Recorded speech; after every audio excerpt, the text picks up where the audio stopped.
Hey everyone, welcome to the Acceptable Comics regular cast. My name is Dave Raposa, And I'm Dan Warren. and together we run the publishing company Acceptable Comics.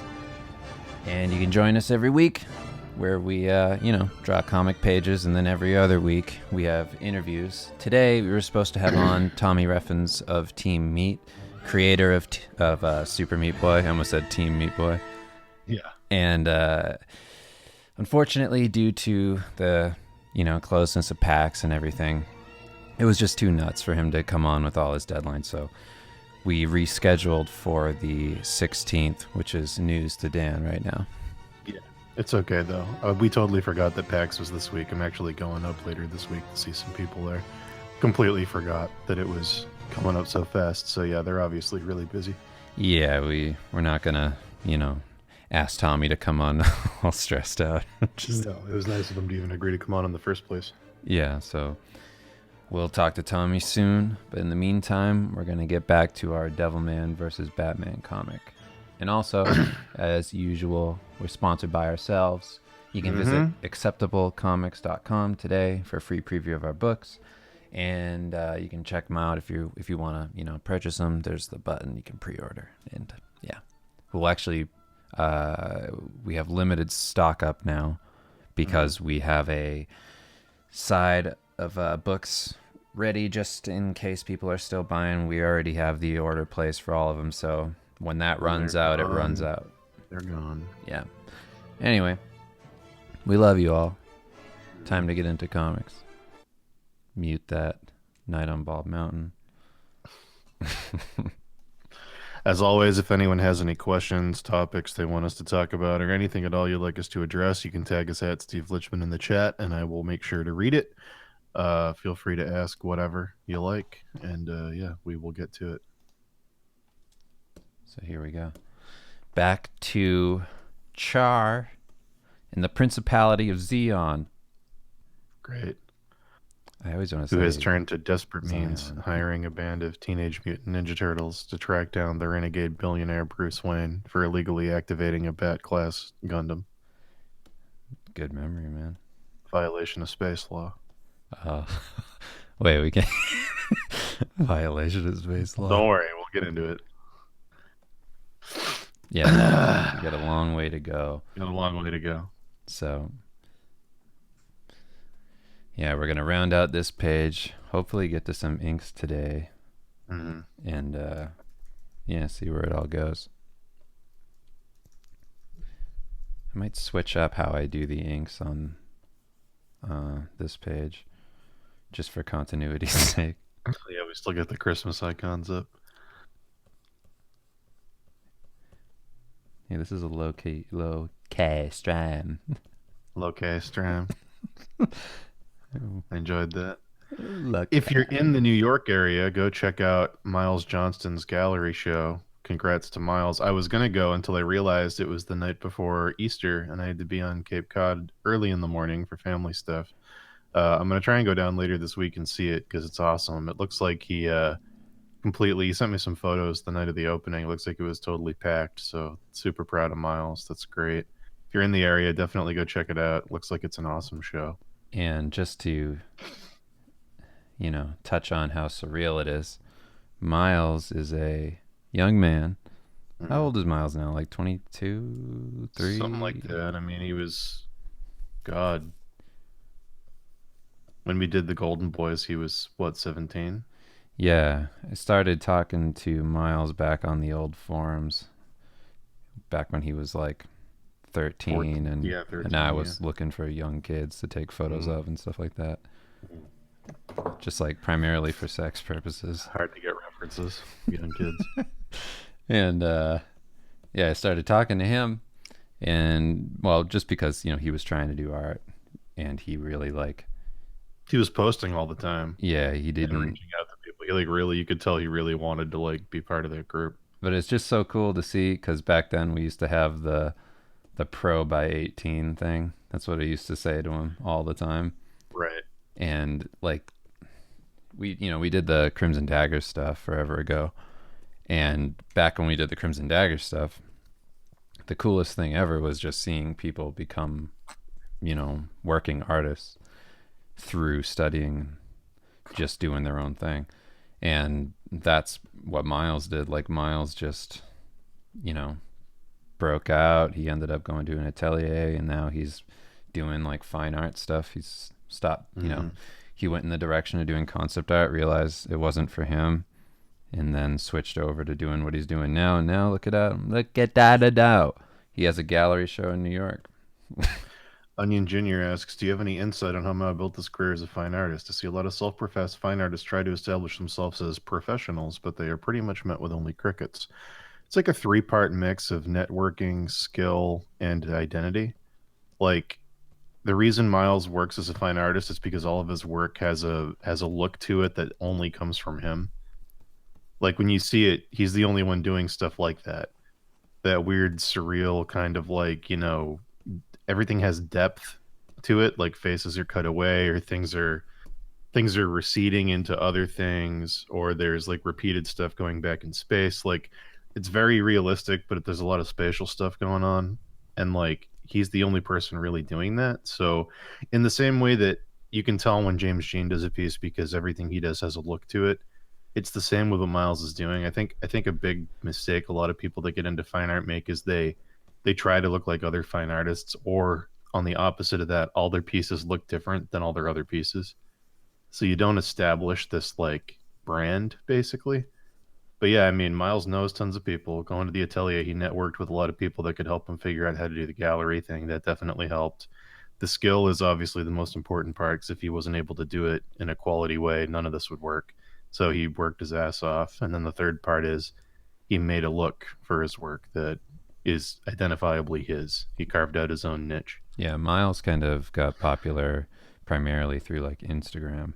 Yeah. And that's where a lot of people found his work. And then people started doing like makeup tutorial kind of things using his stuff. Like girls would do like the, you know, duplicate faces going in on themselves and like perspective. And that's kind of where it started to like really blow up. So yeah, a lot of people resonated with it and liked it. And so now he has a gallery show. Hmm. Also has a gallery show, which is really crazy. I just saw it today, and I'm kind of like late to this, I guess. But uh, Andrew Jones, also known as Android Jones, he has a gallery at the Smithsonian. Which is fucking crazy because the What? Smithsonian is like the museum of museums. It's incredible. So, Yeah. want to throw out a congratulations to Andrew. Another person who just crushed it by finding a style that was 100% their own and just living inside it. Yeah, we used to think like it was pretentious. Like, Yeah, we used to make fun of him for sure, but until and we grew up and realized he was a genius. yeah, then we realized that like he's different. He's so his own dude that Well, we realized that all these concept art trends live and die and come and go, and he's still living in his own niche that he made for himself forever. right. And it's like, oh, okay, post apocalyptic stuff is gone. Android still Android. Yeah, Android's Great. still Android, and he's also been doing shit all around the world for Yeah. years, Yeah. and it's incredible. So It's it's weird great. back in the day the amount of hate people like him got, and like we were saying, we're totally guilty of it because when we were younger, we both did it too. But like, Right, there's some weird feeling of like because he's not doing what everyone else is doing, he's somehow not working as hard and taking shortcuts. Everybody liked to believe that they could do what he was doing or something. Like right. they thought he I know was what like you mean. cheating. Yeah, everybody thought like, well, I could do that. What makes him so special? Or like they'd puff themselves up by going, I'm better than him because I'm not taking that shortcut. But it's not a shortcut. Everybody just called it that. Yeah, he Very just weird carved out forum his own mentality. world. Really glad grew out of that because man, that type of thinking was so toxic. Well, and the whole thing was like I remember thinking that you know like he's his own thing, and like I don't know what I thought exactly about it, but Right, it's hard to kind of explain because it kind of has no foundation in anything. right. But me and my wife Kim, we went over to his house a couple of years ago, He invited us over because we both live in Colorado, and just the nicest dude. He like lives on a farm and has like chickens, and he's just like this cool yard with like plum trees and things, and then he has like his own print studio and all this stuff, and it's just so cool. And he's just a really down to earth, calm guy. I'm just like really, really happy for any artist that can make their own world and Mm. survive there, like, and thrive, obviously. I'm just really glad that kind of try hard attitude that was all over concept art is sort of going away now. Yeah, I think Like I people are I think totally people are a okay. lot nicer now. Yeah, they definitely are, and people are less competitive, and they're less like they don't tear other people down to push themselves up as much. And like Right. if you posted anime on conceptart.org, you get ripped apart. Yeah. And like people are totally okay doing anime stuff now. Yeah, And now it's if you like, want to make fun of the anime I want to do, come at me, dude. Knock your yeah, teeth out. it's really weird how like it was a really good community and a lot of good stuff came out of it, but the mentality that was born out of it from all the try hard stuff was really, really bad. But yeah, great. Love those This sunglasses. Yeah, I'm super happy with Fantastic. this. If you're just joining us, you can tag us at Steve Lichman in the chat. You can ask anything you like. We're happy to talk about it, answer it, whatever you want. So, Daniel, how is your insomnia going? Oh, not great. I'm on some medication that's keeping me up all night. Last night I was up till 5:30. So what typically happens is I'll go to bed around midnight and I give myself an hour and a half limit where if I can't at least get sleepy within an hour and a half, I just give up and get out of bed and do stuff because I'm wasting time. Because like there's no worse feeling in the world than laying in bed knowing you're not going to fall asleep. Like when you just have that like I am not going to fall asleep, you just know it. I hate that feeling What so about the much. feeling of being in a submarine further and further sinking into the depths of the ocean? Is that a Yeah, worse so feeling?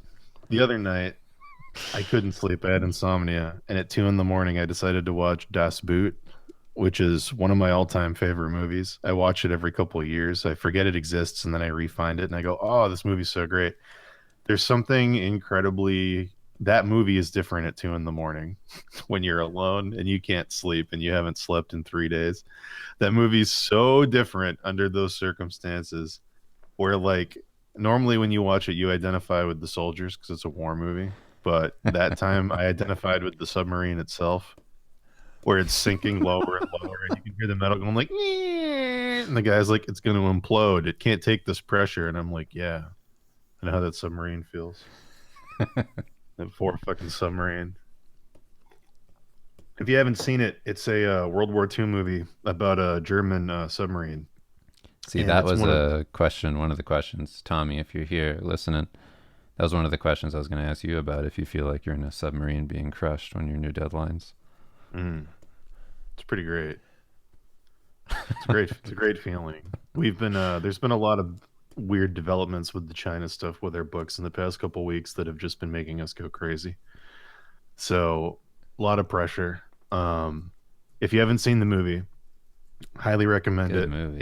It's by the guy that did the Neverending Story, and it's got the same composer for the music, so it has this weird like It's by it has this. this What? He directed it? yeah, it's the same director. Well, I didn't know that. Yeah, same director, same composer. And so it's the very serious war movie. And the whole concept of the movie, the way it was pitched was they get into the submarine at the beginning as boys, and at the end of it, when they get out of the submarine, they're old men. And it's like a 3.5 hour movie. And that actually like it works. Like you get super attached to what's going on. It's the only World War II movie told from the German perspective where I've ever felt bad for the characters. It like really humanized it in a weird way because they're not Nazis. They're just guys on a submarine that got conscripted. And like there's just this weird the soundtrack is so fucking cool, like it's all synthesizery and like sonar pings and stuff, and you can tell like it influenced a lot of Metal Gear Solid stuff and a lot of other soundtracks that have come out since then when you listen to it. Super super cool to mesh that kind of fairy tale symphony synthesizer never ending story sound with a World War II submarine thing. It's just the weirdest mix. but Acceptable comics, all about humanizing the Nazis. no, they weren't Nazis. That's the whole point. There's That's the actually whole a scene point. in the movie. There's actually a scene in the movie where they listen to a propaganda transmission on the radio from the high command, and they're all like, fuck this. Like, we all Mm. hate these guys. But yeah, really good movie. Don't watch it at 3 in the morning after not sleeping for 3 days. You said a few weeks ago about getting the vids on them podcast apps. Any development on that? Not yet. We were waiting till we had like 10 or so. So there was like a good number before we went and did that. But yeah, we'll probably look into that soon. Yeah, I mean, we'll do it. We're another thing I was doing was trying to find a way to get like a decent like logo and all that ready. At this point, we've had the Acceptable Comics logo so long that the problem with like doing acceptable podcasts is that it looks like AP, as in like advanced placement, Mm-hmm. so it doesn't look good. No, it doesn't look good at all. So it needs like a symbol or something, and if not, we'll just have to keep Acceptable Comics, I guess. I don't know. Right. That's the other thing is like making something on iTunes that you can see and recognize.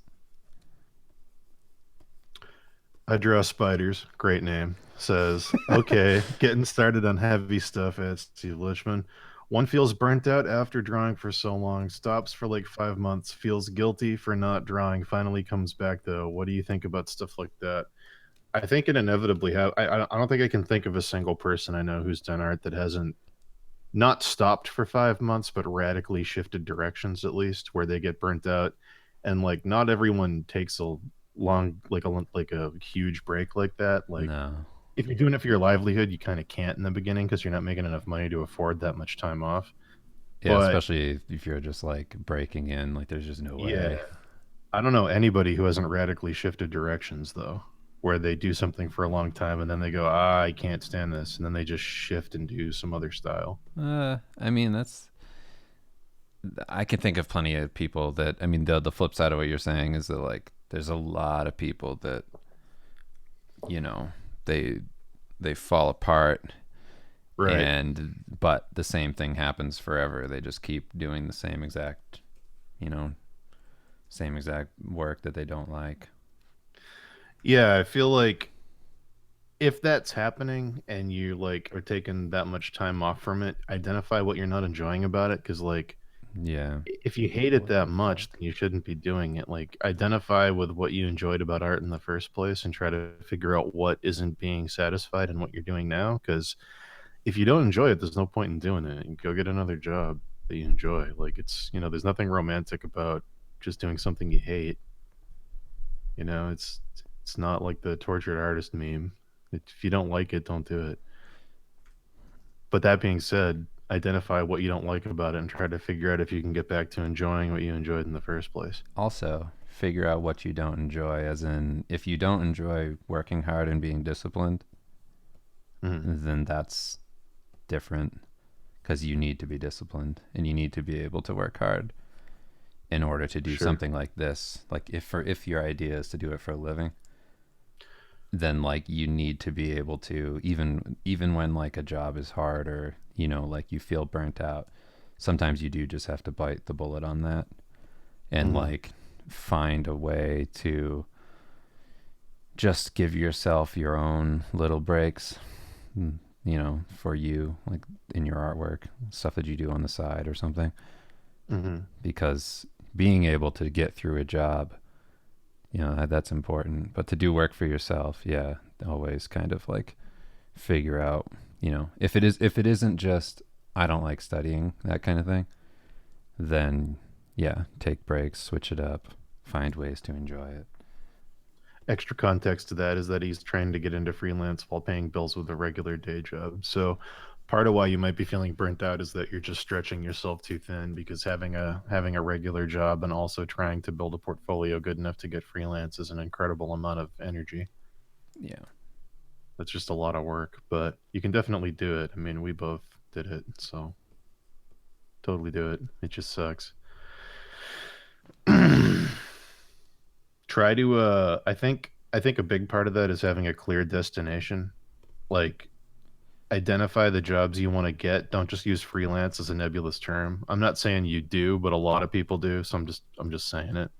A lot of people just draw stuff that they think is concept arty and think that once they draw enough of it or draw it good enough, they'll get a job. And that's not necessarily the case. Sometimes you have to actually go, I want this job, and specifically make a list of what that job requires.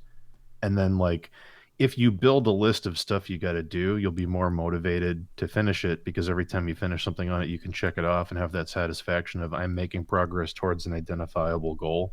You can feel the sense of moving forward if you know what that goal is, because every step you take towards it, you can mark it down.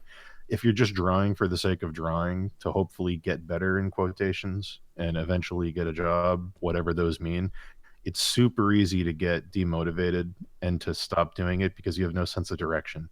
You have no way to gauge how much you're actually doing and how fulfilling it is because you don't know where you're going. And that can really suck. So I'd say figure out what you actually want to do and then make a list of like the 10 pieces you'd need in a portfolio to get there. Then make a secondary list of what you have to study to make those pieces really good. And then actually have a plan of action and like do it that way where you actually build yourself kind of a roadmap. Because otherwise, just following trends and sort of copying what's popular and drawing for the sake of drawing while maintaining a 9 to 5 and not having a sense of forward progress, anybody's going to get burnt out. But yeah, I think that's a big problem lots of people have is they know they want to do it, but they don't know what they want to do with it. Like, I want to draw for a living, but I don't. They don't identify the job, and they just draw tons of stuff that never gets any traction because they don't. They're just throwing stuff out into the internet with no real purpose, Hmm. which sucks because you put so much energy into work to not have it get you anything always sucks.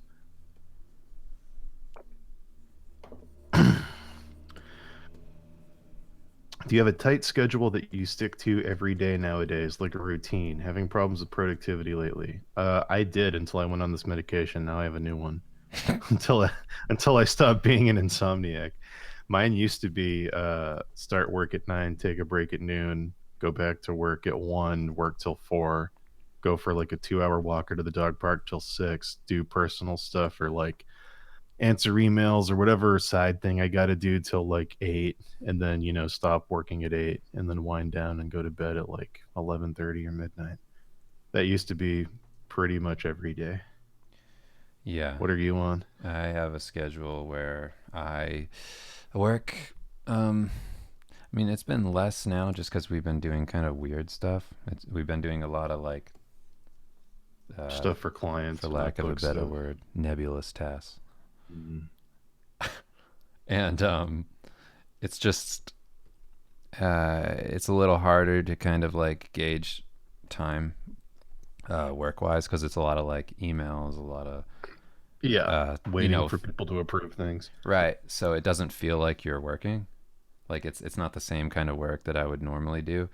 So I haven't been giving myself the same kind of breaks that I used to give myself when I was doing a lot of work, like a lot of like drawing and things. So my general thing, what I would say to do to be healthy is, do 4 hours on, take like a half hour break or hour break for lunch, and then 4 more hours of straight work where you're working nonstop. You're not checking emails, you're not checking your phone, you're not, distracting yourself. Like to do a comic, you kind of have to be engaged the whole time. And in that way, uh, I kind of try to like schedule um, times where I'm just totally focused. And yeah, for that, I do, yeah, 4 hours on, 4 hours off, and just give myself little breaks for things like lunch and, yeah, to taking like a walk or something. But that's it. No workout too in the day or later Hmm. on, rather. I got this app because if you have like weird control issues like me, I kind of have to have a system in place in order to do anything. I suck at doing something just on my own where I, like say like I'm going to work out. Well, what does that mean? Like I need to have a structure there of like what does Right. working out look like? What does that time look like? How am I spending whatever? So I got one of those apps. There's tons of them on the app stores on iTunes or not iTunes, but whatever they call it, the Apple thing, and then also on Google, whatever. And I have one of those ones where it says like you want to do ab workouts, and it has like a 20-minute ab workout that you do and things like that, and it keeps a calendar in the app. So I use that just to have something that I do at least like 4 times a week. I'll do that, and that's kind of how I've been um, trying to make it so like I can work and balance having a normal life at the same time. But yeah, that's what I would suggest. Just have some structure. What if some pros say you don't draw every day, you don't really love it then, but you've been growing up loving to draw and you know deep inside that you do, but the pros say that and you think it's the truth that messes you up. How do you get through that? Just laugh If at them. anyone Ha ha says that, yeah, ha. go, you're a fucking loser. Yeah. Oh, you don't Just have go any really, friends. Oh, you like what? fucking Like loser. you have to draw something every single day to prove to who? To them that you love art? Who the fuck are they to tell you what you love and what you don't love? What kind of fucking loser has that mentality? Like that's not them saying you don't love art. That's them saying I need to know that I love art more than you do because I am completely empty inside. And if I don't identify as artist man more than all the other artist men, I've got nothing to hold on to and I'm going to spiral into space and die. Like What you should that's do is what just that beat the shit out of people like that. You just yeah, find that's them the and lamest bash fucking them in if the head. anyone says that, just laugh at them and go, "Wow, that's really fucking sad. That is pathetic." Or just do the opposite. Go, that's so fucking cool, man. Yeah, I go, whoa, are you You do serious? You draw what? every day? I hope someday I'm a Pokemon trainer like you. Do you think I could be a gym leader as well? Maybe if you learn your lessons, kid, but if you don't train your Pokemon every day, you'll never be the best. Like, what a fucking weeb anime line to say to somebody about drawing. That's so gross. And the thing is, like, I know so many people that used to talk like that. You gotta want it. First thing I do when I wake up every day is go on the forums and read about how much my shit sucks. Yeah. And then I Just beat the draw and I shit go, out of oh, me. that's a piece of shit. Yeah. Hey, Like, I don't know. hey, beat the shit out of me with your critiques. You didn't have to hold back Posting on me. this I for have a crit, tight ass. tear me apart. Yeah, rip my ass to pieces, man. Just Yeah. drill it. I don't know, man. Like, if it, don't let those people affect how you think because they're all fucking losers. Here's the secret about every artist: we're all fucking losers. Anyone who tells you they have a secret, like, I know the way to blah blah, like, no, we're all fucking losers. Yeah, Especially that's in something okay. like, especially in something like concept and entertainment art. You're talking about people that draw works for money, and you're gonna let them tell you what the meaning of love is and whether or not you have it. You fucking kidding? Like, come Yes, on. Dan. Yes. I am going to Anyway, do that. we're here for you. Those people are the worst. Just find the humor in it. Find the humor in someone saying that. Yeah, It's no different. It's no different than going to the gym and talking to the guy who's totally roided out, who's there all day, every day because he doesn't have a family, because he's exactly. divorced or whatever. And he's like, you got to love the bird. You got to live at the gym. You got to want it. You No got to pain, be no gain. you got to Like, be it's just like that me level. cuz I'm okay, right? Yeah. You got to be here every day. So it makes me being here every day totally fine because I'm having doubts about myself. Maybe I've made mistakes. Like, it's that guy, but with art. It's that thing from Always Sunny. It's like when I'm doing Yeah. good in the game, I'm doing good in life. Yeah, exactly. Like when I'm doing good in the game. Yeah, it's pathetic. Other people don't get to tell you how you feel about things. And the fact that they think they can is it's such a crazy level of internet forum entitlement. I know what this is better than you do. As you can tell, we passionately hate this. Oh, yeah. That's like why we stopped talking to pretty much That's everybody. why we're just on here talking to you guys Yeah, because we exactly. like you Yeah. and we want to be able to do whatever we want. I don't know. I really hate that stuff so much. Yeah, Thanks for just asking that don't. question, though. It's a good question. Yeah, don't take shit from anybody No. on what you want to do. And if somebody's like, "What? You have a little kid, so it makes it Right. so you can't draw every day?" What's an orc to a child? That's what you get for going out with your friends the other night. You're never gonna be good at drawing orc chieftains if you're going out living your life. Yeah, sometimes you just have to. Sometimes you got to be a person because otherwise one day you'll be dead. And then you stop and you go, oh, wait, I'm going to die someday and all this is going to be over. And if all I do is draw orc chieftains, I'm probably going to end up regretting that at a certain age when all my friends are married and I'm alone and all I have is a portfolio. And also, your art's not going to relate to anybody if you can't. Right. So that's a very important So lesson. stupid. Yeah. When you look at soulless art and then you talk to the person, you go, oh, it's because they're soulless. Yeah, you go, oh, you can't. Oh, You have a problem drawing things that people enjoy because you don't you don't know how to know any enjoy people. things. Yeah. Good question though. You got my blood pressure Yeah, seriously. up. Yeah, that's a good tip from See It This. One thing you can do if you want to break that cycle is start studying something that will help your art but is completely different, like learning to 3D or sculpt or something. Sure. Yeah, good point. Or switching from digital to traditional, or yeah, anything tangentially related to your art that's going to make it better. How long have we been streaming? Not too long, Danny. We've been streaming for 30 minutes.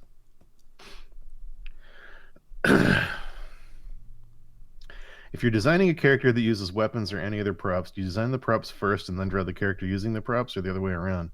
If the idea is that the character is using this stuff, I usually just draw it all on one thing. I'll design the character and design the stuff they're wearing and using all in one go. The stuff I think that where that question comes from is when you're looking at concept art books, they break down all the individual things and refine them over and over again. Like you'll do a concept art piece of like Doctor Strange, and then you'll do 20 different versions of his cape that are just the cape. And the reason they do that is because they're trying to come up with the perfect solution to it that they can then give to a costume designer to make, so they need to see it isolated. Same thing with weapons, like someone has to make that or a 3D guy has to sculpt it. So like, they have to isolate it and show it, whereas the general concept art is just the whole look and feel of the character. But yeah. Yeah, they want to have a bunch of different options to choose from. That's really all that is. It's like if you know what you want, that's the beauty of making your own things. That you can follow your own design. Dan, I really love your article about how artists used to be able to work as fine artists, illustrators, concept artists, and graphic designers all at once before the art bubbles formed and split those into different separate career paths. Do you still agree with that? And or have you any new insights since you wrote the article a few years back? I still think it's prevalent that graphic designers think they can't do illustration because they're graphic designers, especially people that go to college think that they're in this isolated thing. Like, I can't tell you how many graphic design jobs I've been offered that I had to give to somebody because I didn't have time to do it. And they've said to me, well, I'm not really a graphic designer. I do illustration. And it's like, no, you have the exact same skill set. Like you can definitely do this. Like people get in these weird mindsets of like, because they're an illustrator, they can't do fine art. And it's like, well, what's really the difference? Like Norman Rockwell was an illustrator and his stuff's in the Museum of Fine Art now. Like, why is that? Like, it's that thing I used to talk about where there's two ways to be a fine artist. The first is you go, I'm going to be a fine artist, like we talked about with Miles earlier, and you set up a path to get there and you do it. The second is you do art that other people say is fine art and they turn you into a fine artist, which is sort of what happened to James Jean and definitely what happened to Norman Rockwell. So, like, there's two ways to get there. But the thing is that the skill set's the same for all those careers. Like, if you look at like Muka way back in the day, I think I referenced him in that thing. It's been a long time since I read it because I don't read back my own stuff. But he did graphic design, illustration, he did theater design, he did costume design, which is basically that equivalent of concept art back then. And like, it's the same skill set. If you know how to design stuff and draw, you can do illustration and concept art and graphic design. So yeah, I would say don't limit yourself. You might find that you enjoy new stuff more, and you might find that mixing those things together is really cool. Like that's why we both like James Jean's stuff so much. He's a graphic designer, he's a marketing guy, he's an illustrator, and he's a fine artist. There's no boundaries on what he does. He just made stained glass just because he wanted to for a thing in Japan. It's like he can do whatever he wants, and he understands that it's totally fine. So don't limit yourself to whatever your career title is. Yeah, never do that. It's also a lot of fun to challenge yourself to take on a new task. That's one of my favorite things to do for this kind of thing. Like right now, like I I love taking on another artist's style and trying to Mhm. figure it out. Like, and the same thing goes for skill sets. It's like I love, I've said this a bunch of times, like trying something like animation. Like I love that. I love the challenge of like I have no idea what this is, but I'm gonna attempt it. Like that kind of thing is so much fun. So yeah, taking on something like that, like graphic design. Like one of my favorite things I did was that cross with the skull for skull and shark. Like I still think that design's pretty solid, Mhm. and I don't know. It's like being able to accomplish something in something that you don't consider yourself kind of like fluent in or whatever. Right. That's a really good feeling too. So it's nice to be rounded anyway, because then nothing's ever a surprise to you. The other weird thing that ends up happening a lot, which is always funny to see, is that when you bring in someone who identifies more as an illustrator to do to do like a graphic design job, Mm-hmm. there's these weird things in the fields where graphic designers think that there's certain rules because they all tell each other that there's rules, and when you bring somebody in who's not from that circle, they think of solutions to problems that the graphic designers that only see themselves as graphic designers won't think of because they're coming at it as an illustrator. And Right. that happens vice versa too. If you bring in a graphic design person to do an illustration, they won't think of the rules of illustration, like, like the James Gurney kind of classical rules that you have to adhere to. They'll find a really weird creative way to do it that's more designy, and it'll be something really appealing because it looks so different and it's such a fresh take on how to solve that particular problem. So like those are always really cool experiences too, because you have someone look at a problem with a totally different perspective and you go, "Oh, wait, that is a really good idea." And I never would have saw it that way because I'm coming at it strictly as an illustrator. That was the cool thing about that director's commentary, not commentary, but like whenever people are asking him questions about Thor Ragnarok, that Mhm. Taika Waititi, Mhm. him talking about like his approach to doing a character like Thor being somebody who isn't a fan of comics at all Right. and comes from like comedy, and they'd ask him like, "Do you read anything?" And yeah, like, no, I didn't read anything. It's Yeah. like, yeah, you get this fresh new thing of like somebody who doesn't really know the character based on like its history, but has this like new take that brings some energy and life to the property. Like stuff like that's always good, and it applies to everything in style and all that. Yeah. So it's definitely always worth considering because a lot of times, like when I started doing graphic design stuff after I got out of college, those always ended up being the highest paying jobs for me because I'm actually better at that than illustrating because I come at the graphic design stuff from an illustration point of view. It's a weird thing where like you just think of new ways to do stuff that other people in that thing don't necessarily do. Where like I did this big coaster job for Kickstarter where I designed all these D&D themed like coaster designs, and they thought that I was using all these I can't even remember the terms, all these weird graphic design tools and like Illustrator and vectors and stuff, and I was like, "Nah, I just drew these." Like, "No, I just did whatever." Like, and I, just do whatever. I'll design whatever I want to do and make it look however I want it to look, and like they ended up feeling more like organic as a result, which stood out from all the other people doing stuff that had applied for the thing. But like, yeah, just always try new stuff because you'll be surprised what you figure out is fun and weird and not what you'd considered doing.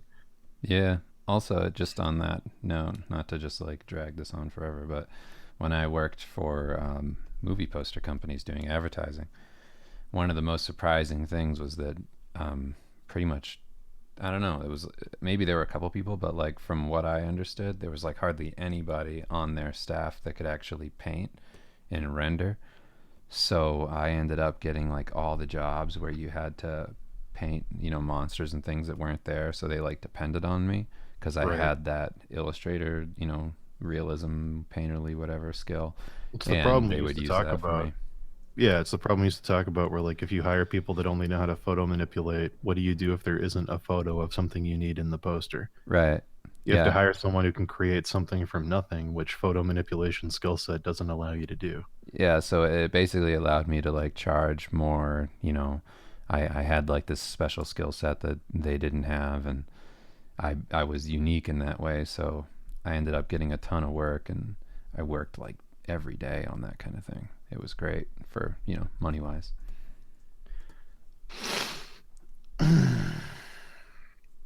What is slash was your process when studying from books, anatomy, perspective, design, etc.?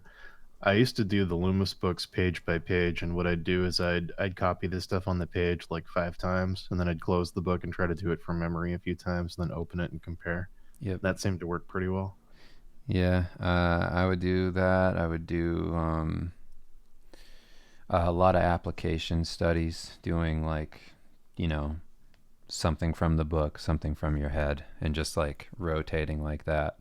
Because you always want to be using the knowledge. It's kind of like how people say, when you're studying something or whatever, that like you always want to be like, it's always better to be like in the field, like using the knowledge because you retain it better.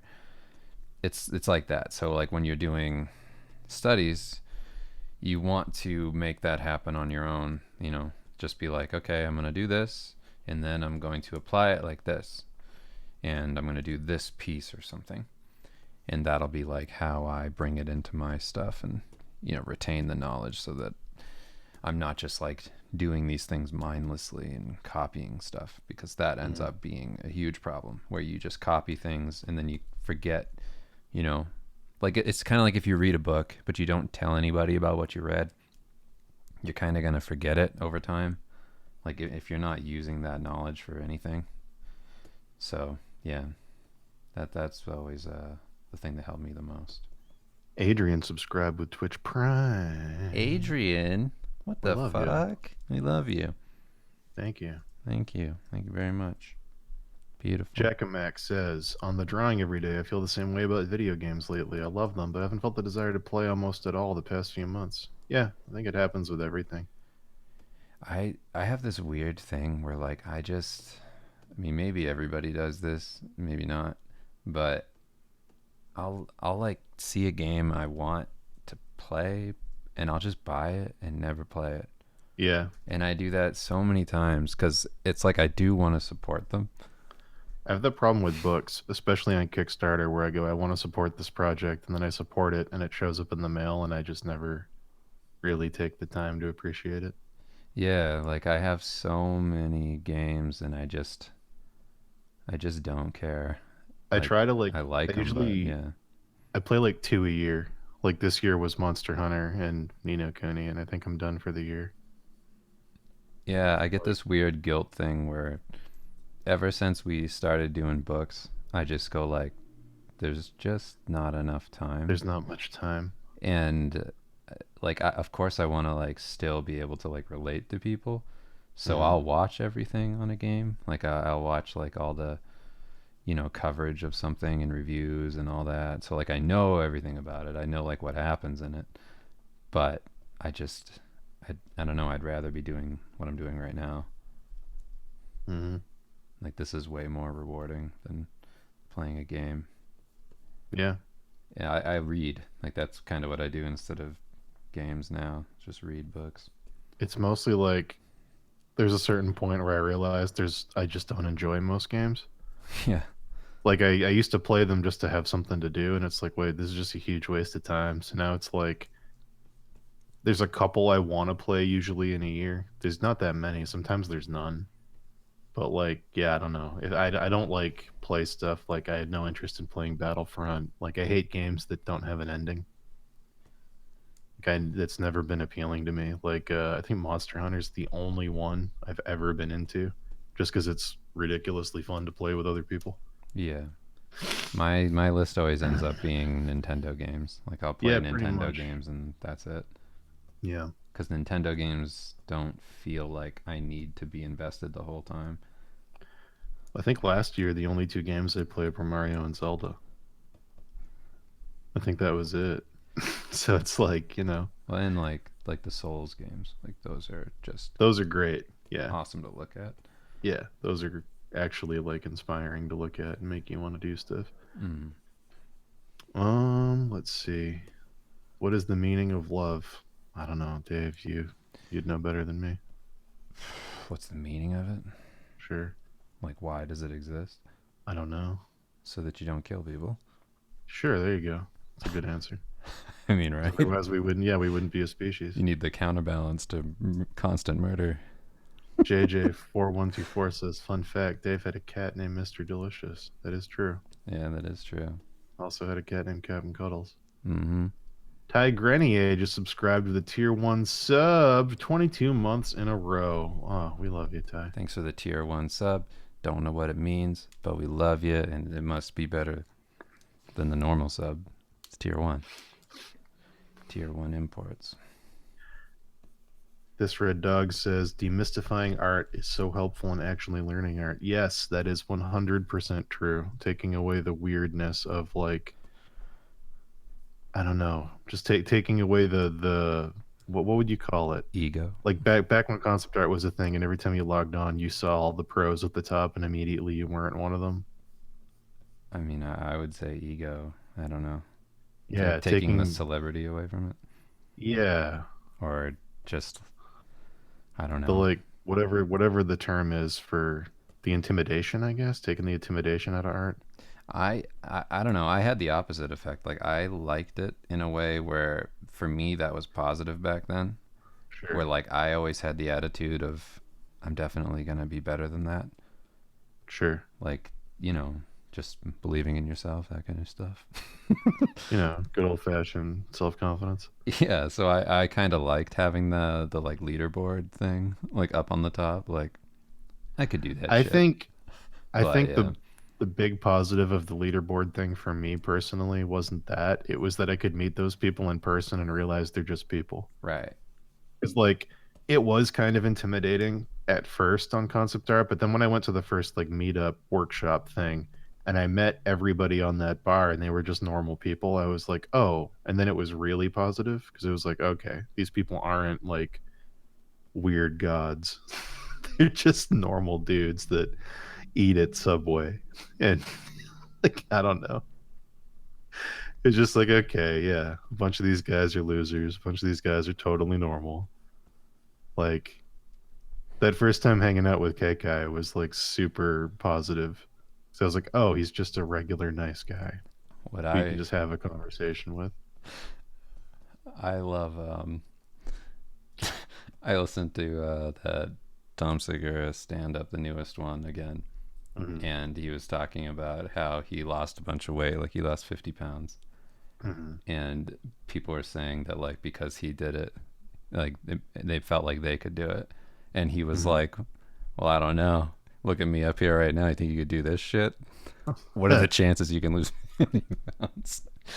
I was like, I love that so much, 'cause that's like kind of how I think about those Yeah, artists. that's pretty good. Like the artist, yeah, it's like it makes it accessible when you meet them, but then you're like, yeah, Right. you still have to be great. Definitely.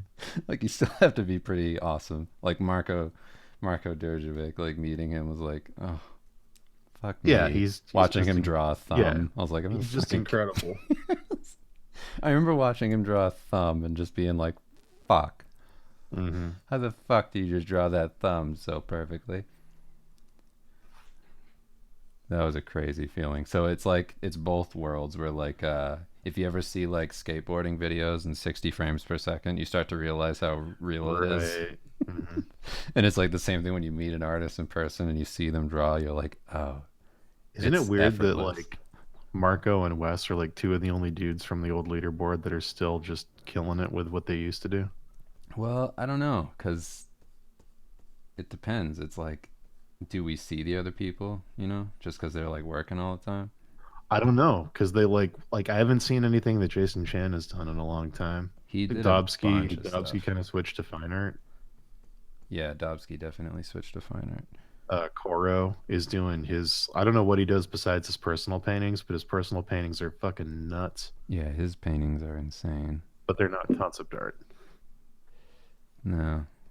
But yeah, like yeah. Oh my god, if you guys haven't seen Koro's paintings, of like trees.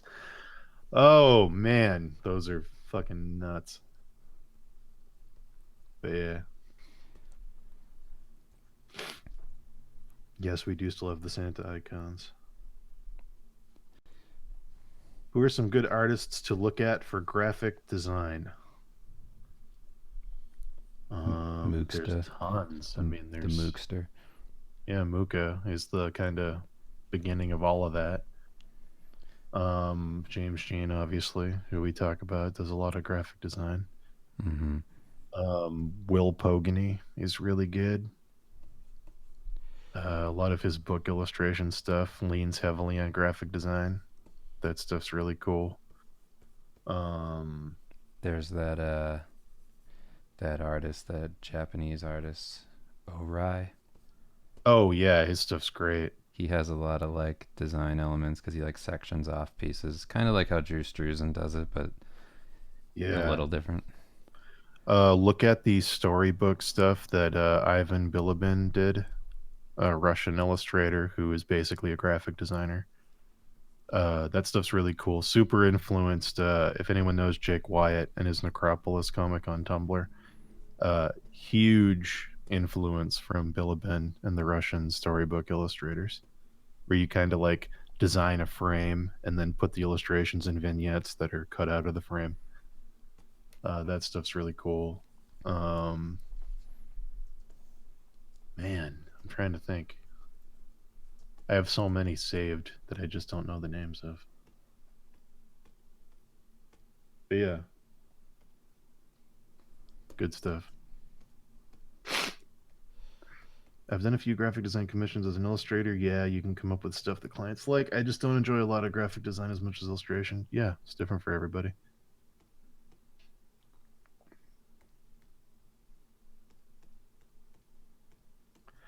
I was following some Peter Hans and Krez Kuchart tutorials, and they basically think everything is perspective and boxes in 3D space. I find that process really boring and totally kills the fun in drawing. Do you guys use a similar process? I Well, what mean, are we talking about? I was following some of Peter Hahn and Krenz Kuchart's tutorials, and they basically think of everything as perspective and boxes in 3D space. I find this really boring, and it totally kills the fun in drawing. Do you guys use a similar process? For me, like I kind of laid this a couple lines in here just to like have some ideas of perspective.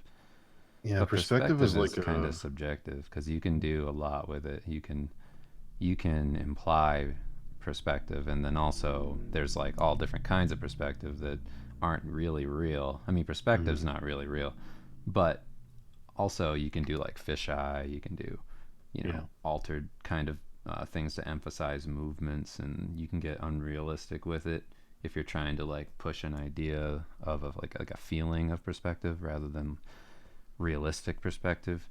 It's a kind of mixed bag because you want to be right, like you want to fool people that you did a good job, and at the same time you want to do something cool. So you want to make sure that you have enough of a foundation there where it makes sense, but then it's still a good image. So you kind of have to like do a little bit of both. You don't want to just do perfect perspective. It's like the same reason when you look at, like I saw this comic artist that primarily uses this program called Poser, which makes you use these like 3D model humans, and it's, yeah, technically it's correct, but everything looks like garbage because it's yeah, so it's super static and boring. awful. So if you're too strict with your perspective, you can run into that problem where things are like too structured and weird. Hmm. Because also in a room, like look at any kind of image of like a magician's room or like an alchemist, and there's just shit everywhere, and it's not in perspective. It's just kind of everywhere, kind of chaotic. It Yeah, doesn't really follow a set of rules like the what's his face is Frankenstein, that like pen and ink. yes, What's his name? amazing book.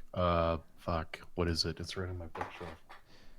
Uh, What is it? Bernie Wrightson? yeah, Bernie Wrightson's Frankenstein. Like look at some of his inks, and like you can place a perspective in it, but so much of it's just like going off of the idea of the perspective in the room. It's not 100% follow Right. this. So yeah, you want to learn enough so that you can fake it. Pretty much is what I'm saying.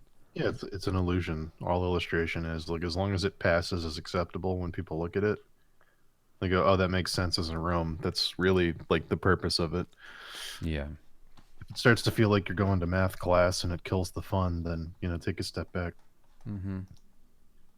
Ty, it's not that the stream is on a crazy delay. It's that we're getting asked a lot of really good questions and we're giving really long answers. So the fact that we mentioned your sub 7 minutes after you logged in doesn't mean it's a 7 minute delay. It just means that we're going question by question in the chat, so we answer everything, and that's how far back we are.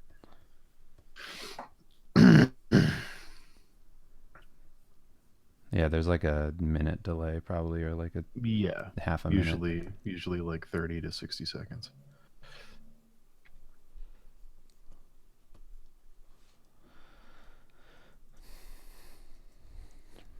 Mm-mm-mm.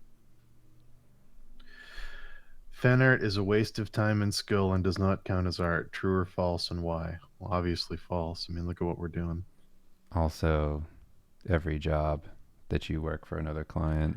Who are you talking to, I draw spiders? Because you're the one that asked that question earlier about like if you don't draw every day, then you don't want it as much as other people, so you're not an artist. Like, who are the people telling you this stuff? Stop talking to them. Like, anyone who says fan art's a waste of time and skill and doesn't count as art is fucking stupid. There's entire conventions built on fan art where people make millions of dollars every year. People dress up as characters and make a whole living off of it. Well, then you get into the what is art, which if you're a loser and you think only stuff that pursues like deep meaning is art, then get out of here anyway because you're a fucking idiot. But like, because there's people that I went to college with, professors at the school I went to, who said that illustration doesn't count as art because it's commercial, and nothing commercial can truly be artistic because it doesn't have a meaningful statement because you're selling the soul of your work for financial gain. And like, if you're one of those people, then just fuck off because I'm not even going to have the conversation. It's so stupid to think that.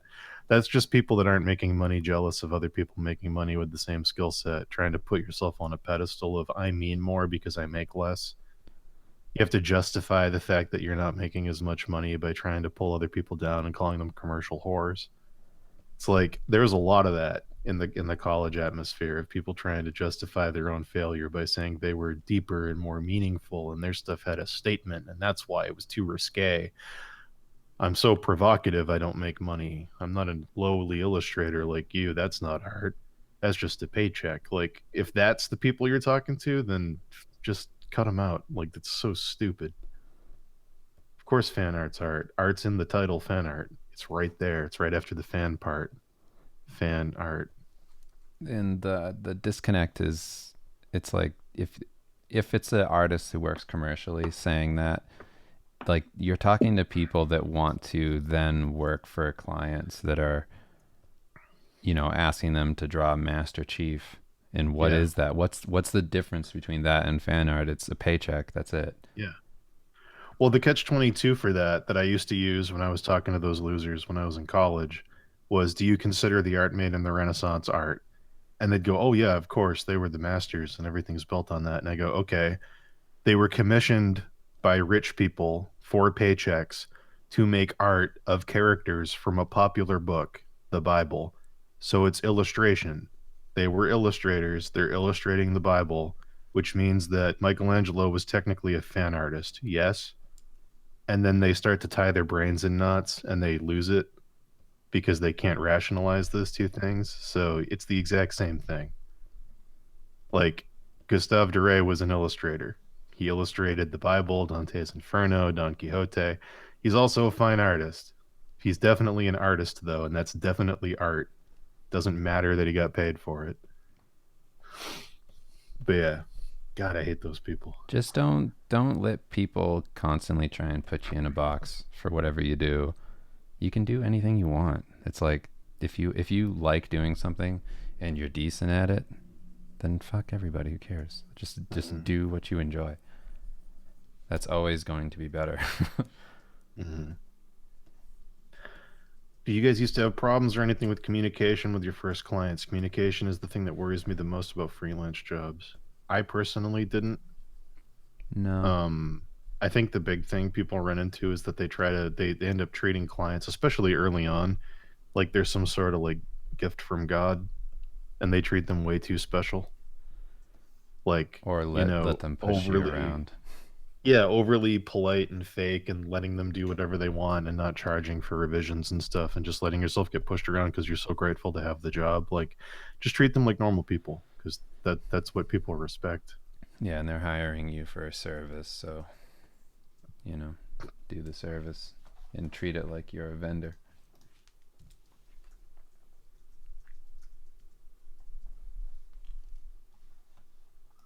At what point does illustration become fine art? Seems to be very hazy line. Fine art, physical medium only. No, illustration becomes fine art when the audience decides it's fine art. The illustrator has. I've never heard of a case where an illustrator says that their illustrations are suddenly fine art. It's like Other choosing people your have to. own nickname. People have to give it to you. Yeah, other people decide that your stuff is fine art, and they see it as fine art for some reason. It resonates with something that touches on whatever that is with people. Like that happened to James Jean. It happened to Norman Rockwell. We were talking about that earlier, where like specifically the painting that's in the Museum of Fine Arts. I think he has a couple now, but the famous one is the one of the black girl getting taken to school by the police officers, and like that was an illustration he did for a magazine. But because of the political climate and like the obviously the message of it and how much it resonated and how famous it is, it's now a piece of fine art because society decided that that was a meaningful thing that achieved a goal and is like a milestone for a movement. So like that is now a fine art painting, which means that he's a fine artist as a result. He never said he was a fine artist. He didn't do that piece to be a fine artist. Sorry, I'm looking at what you're drawing as I say this. Arthur. Anyway, but yeah, that's the audience decided that that was fine art.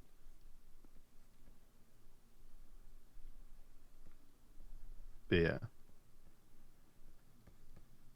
I don't know how to define it on the other end where an artist decides they're a fine artist because that's so risky because 95% of the time it completely fails and everybody laughs at it.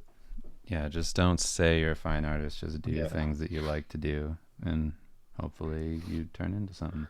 Because if you're an illustrator and you suddenly start doing different stuff and you post online and go, I'm a fine artist now, look at my fine art, everybody's immediate reaction is fuck you. Like 9 times out of 10 is like, that's just what it is. Get out of here, bozo. Yeah, I'm pretty happy with this page. Yeah, that's pretty awesome. If anyone's wondering, these are the other bounties that Char is observing, other threats to the universe and the principality of Xeon that he might need hunted down, such as Lupin the Third, Geralt of Rivia, and Arthur. I like. I love Geralt's Star of David. Oh, it's fantastic. I'm gonna need to make that prominent enough where people notice it. Mhm.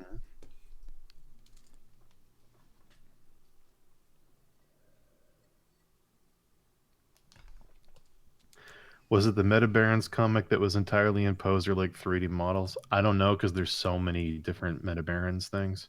The one Meta that I Barons have by definitely Travis isn't. Charest. All Yeah, his, how do you say his name? Travis Charest. I, Charest. gue- I I don't guess. know. Sure. He definitely doesn't use poser. No, there's been a few different He's a artists on Meta maniac. Barons. He is a maniac. His work is so good. I think one of them is was it Mobius? Who did the old one? Uh, I don't know, but the person I'm talking about, I don't know their name, and I don't want to like throw them under the bus or anything.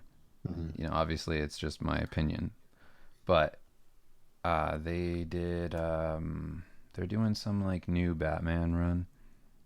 I just noticed it on Twitter, and I thought, that doesn't look great. Right. I will throw this person under the bus because I have to. Sure. Who are you talking about? There was a run of Punisher comics done by Ariel Olivetti back in the day. and I love Ariel Olivetti. I love the drawings. I love the overly insane proportions. I love the rendering. I love the style. But because there had to be 3D things in the background, like trucks and cars and buildings, and Ariel Olivetti didn't want to draw those things, he would use 3D models. And Mm. though 3D models do not look like Ariel Olivetti drawings at all, so you'd look through the pages and it would be like, oh, a truck turned the corner and it's going to hit the Punisher. And it's like a Pixar level 3D truck that looks so jarringly like Maya. And then it's this beautiful drawing in front of it. And it just did not work at all. I don't know who made that call. I don't know if it was the team or if it was all on Ariel. I have no idea. I have no idea. But to this day, that was like, I turned the page and I literally like laughed because it looks like just draw over the 3D model. If that's what you're going to do, draw with your style over the 3D model so it fits. Don't use the Maya 3D model and then put your drawing next to it. That's insane. But anyway, if anyone knows what I'm talking about, hopefully someone does. So the inking on this page is going to look different than the first page. Well, And I'll tell you why. Because this doesn't matter and I'm trying to learn. go ahead. It does Oh, matter. was that the explanation? Yes. Okay, got it. I'm just trying to learn. Given the opportunity, what would you guys do first, a film or a video game? A video game. Video game, yes. I'm actually dreading doing anything with like a full team on a movie or something. Yeah. Yeah, that sounds If like a that nightmare. day ever comes, I don't know. I don't know if it ever will. I think we might just sell rights to stuff and not be involved. Yeah. I get too angry.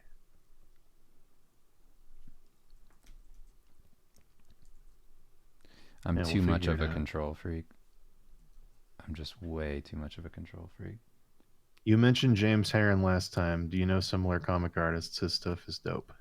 Um, Not off the top of my head. What the fuck is going on? What? What?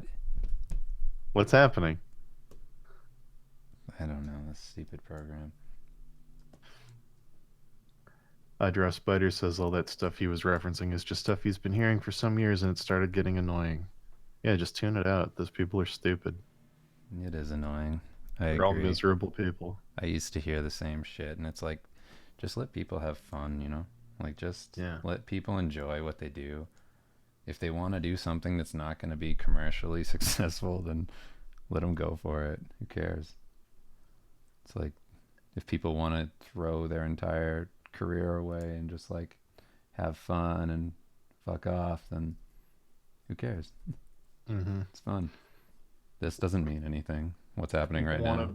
If people want to be miserable, just let them be miserable. Yeah, they want to apply like arbitrary rules to life to make it what more difficult. Like, all right, Every time someone says stuff like those people you were talking about, I just imagine right after they say it, they throw the scarf over their shoulder.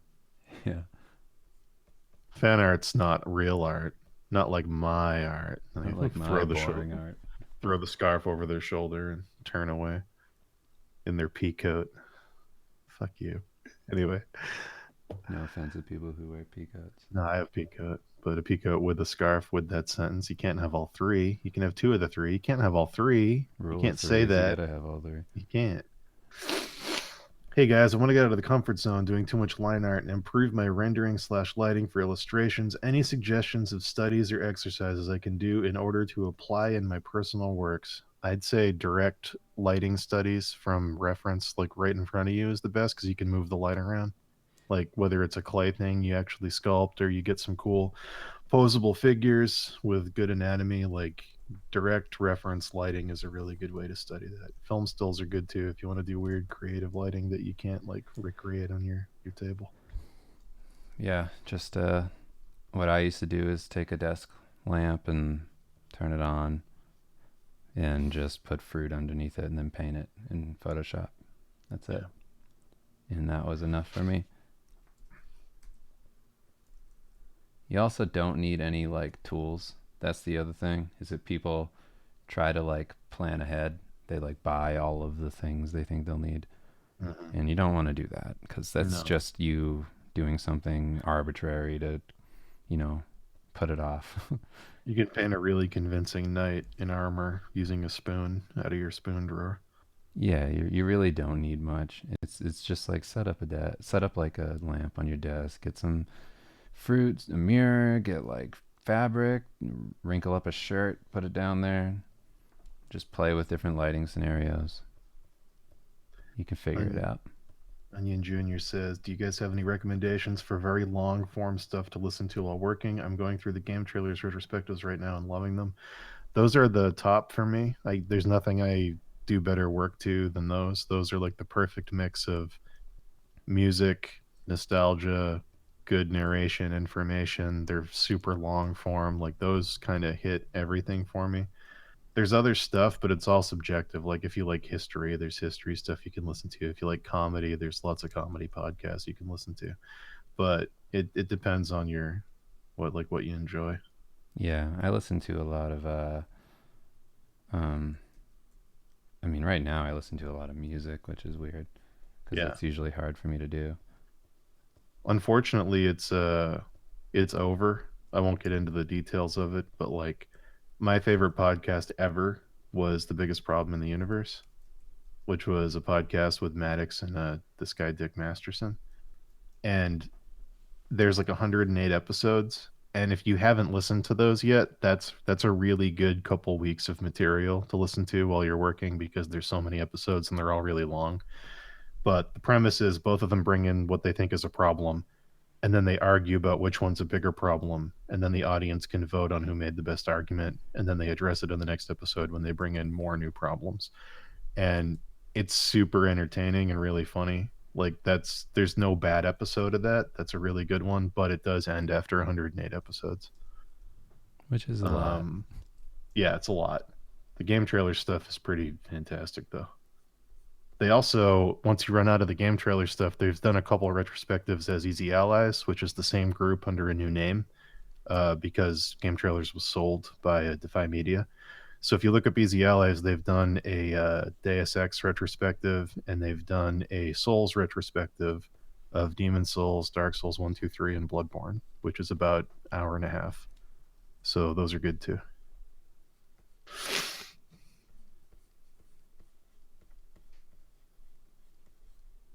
Yeah, and if you don't know Easy Allies, you should listen to our podcast that we did. We did an interview with Brandon Jones, who's the voice of Easy Allies and Game Trailers and Might have been founder like of Game Trailers. my favorite talk we've ever done. Yeah, that was really good. Like I like all of our guests, obviously, but that one was just like been listening to Brandon since we were kids. It was like supernatural. Not supernatural, but very natural. Dan felt like it was an out of body experience. Yes, it It was a did. porta potty experience. Yeah, it was a porta potty experience. Something me and Dave were talking about before the stream that I just want to throw out there, just for anyone who's ever had this thought. It didn't occur to me till today.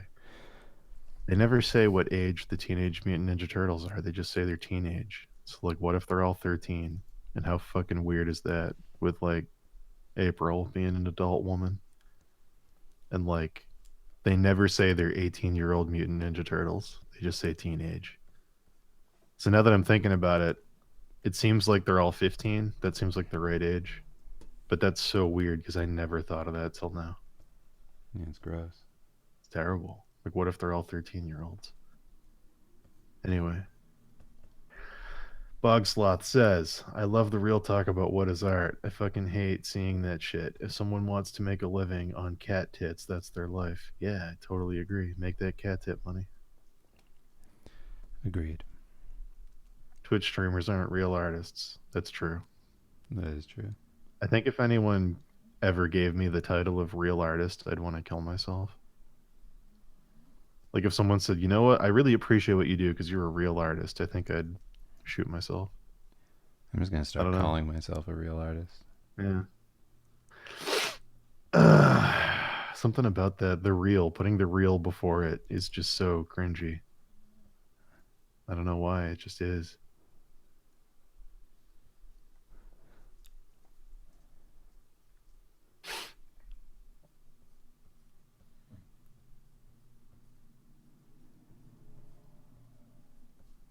Any more questions? I'm looking. I'm looking. Dante's Inferno, best fan fiction. Yeah, good point. Very good point. That's what I'm saying, though. It's like time. Art plus time equals meaningful. Because I'm sure at the time a bunch of people thought that was dog shit, too. So it's like being cool if you say you're cool, you're not. Yeah, pretty much. Pretty much.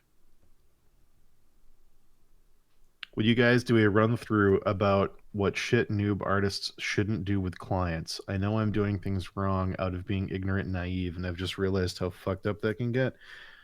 Letting yourself get pushed around is the biggest one. But also lack of respect for people who are willing to give you their money. Yeah, That's you another gotta big you gotta one. walk a weird tightrope between knowing that what you do has meaning and value, and also being appreciative of the fact that there's a million other people they could have hired and they went with you. Yeah, you want to make sure that you are respectful even when you're angry. It's like even if something's happening, it's like you always compose yourself and, try to keep a level head and don't say like, I'm not going to well just like telling people like I've heard the thing of people rejecting doing like a specific kind of revision Hmm. on their work. And it's because, I mean, I think a large part of that is because they don't do anything outside of jobs. Hmm. So what they do for the job is very much them. And I think that can be a problem in new artists sometimes Right. where they don't attribute it to like whatever the product is that you're working on or whatever.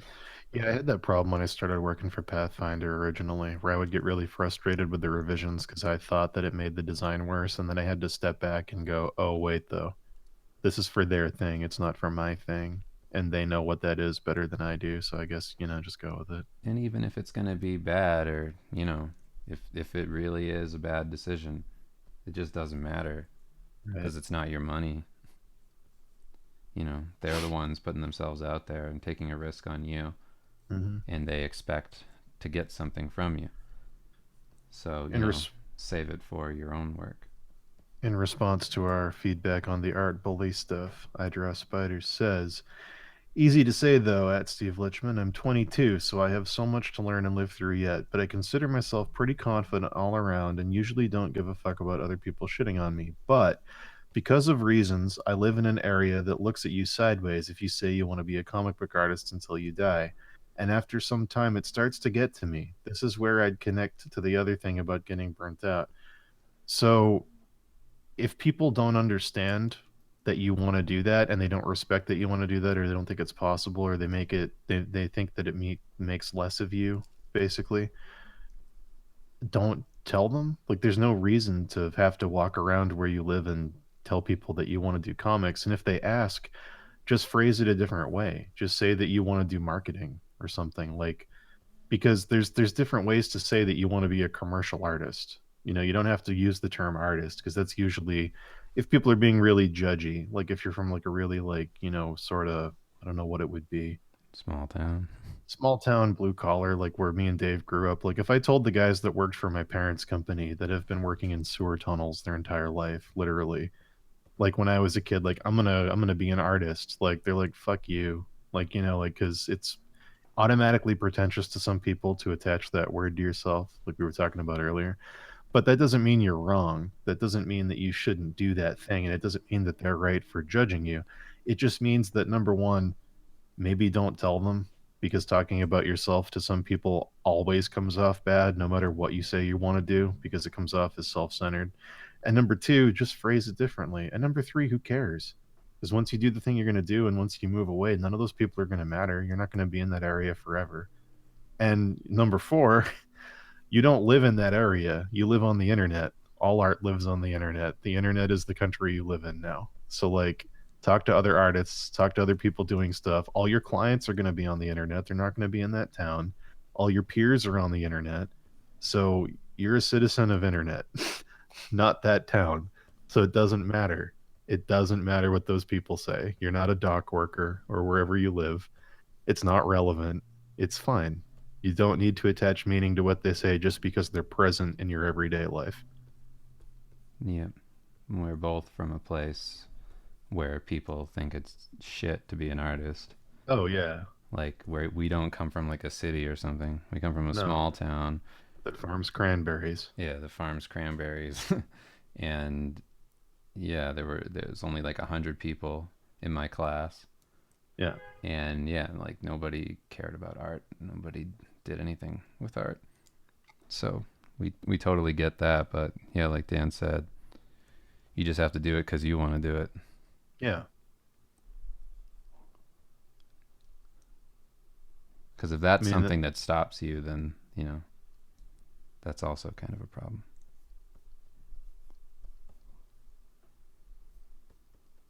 it's just weird because, like, I know that mentality. All the guys that worked for my parents' company had that mentality, and they'd always shit on stuff like that. But like, that's what you do when you're in that position. That's like it's like a defense mechanism.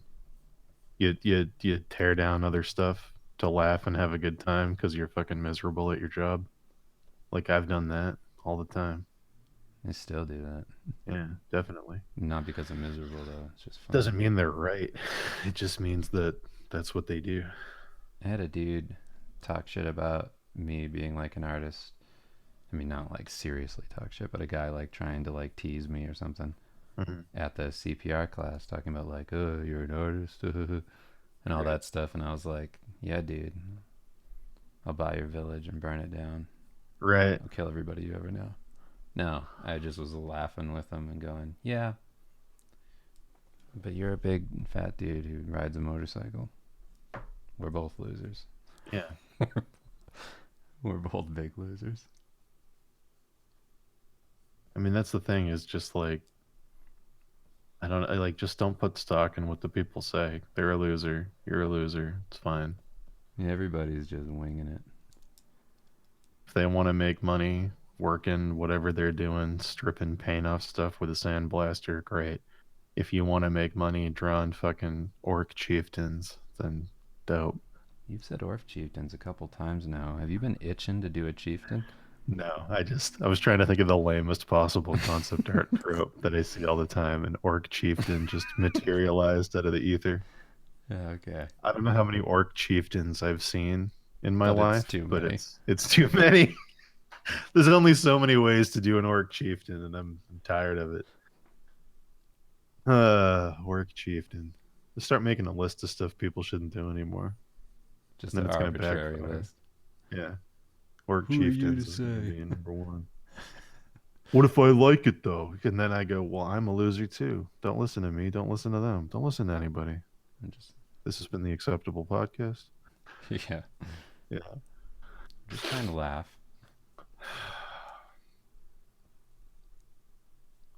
Part of the argument against fan art can be that it's not genuine, catering to an audience on a subject one doesn't really care about, rendering it soulless.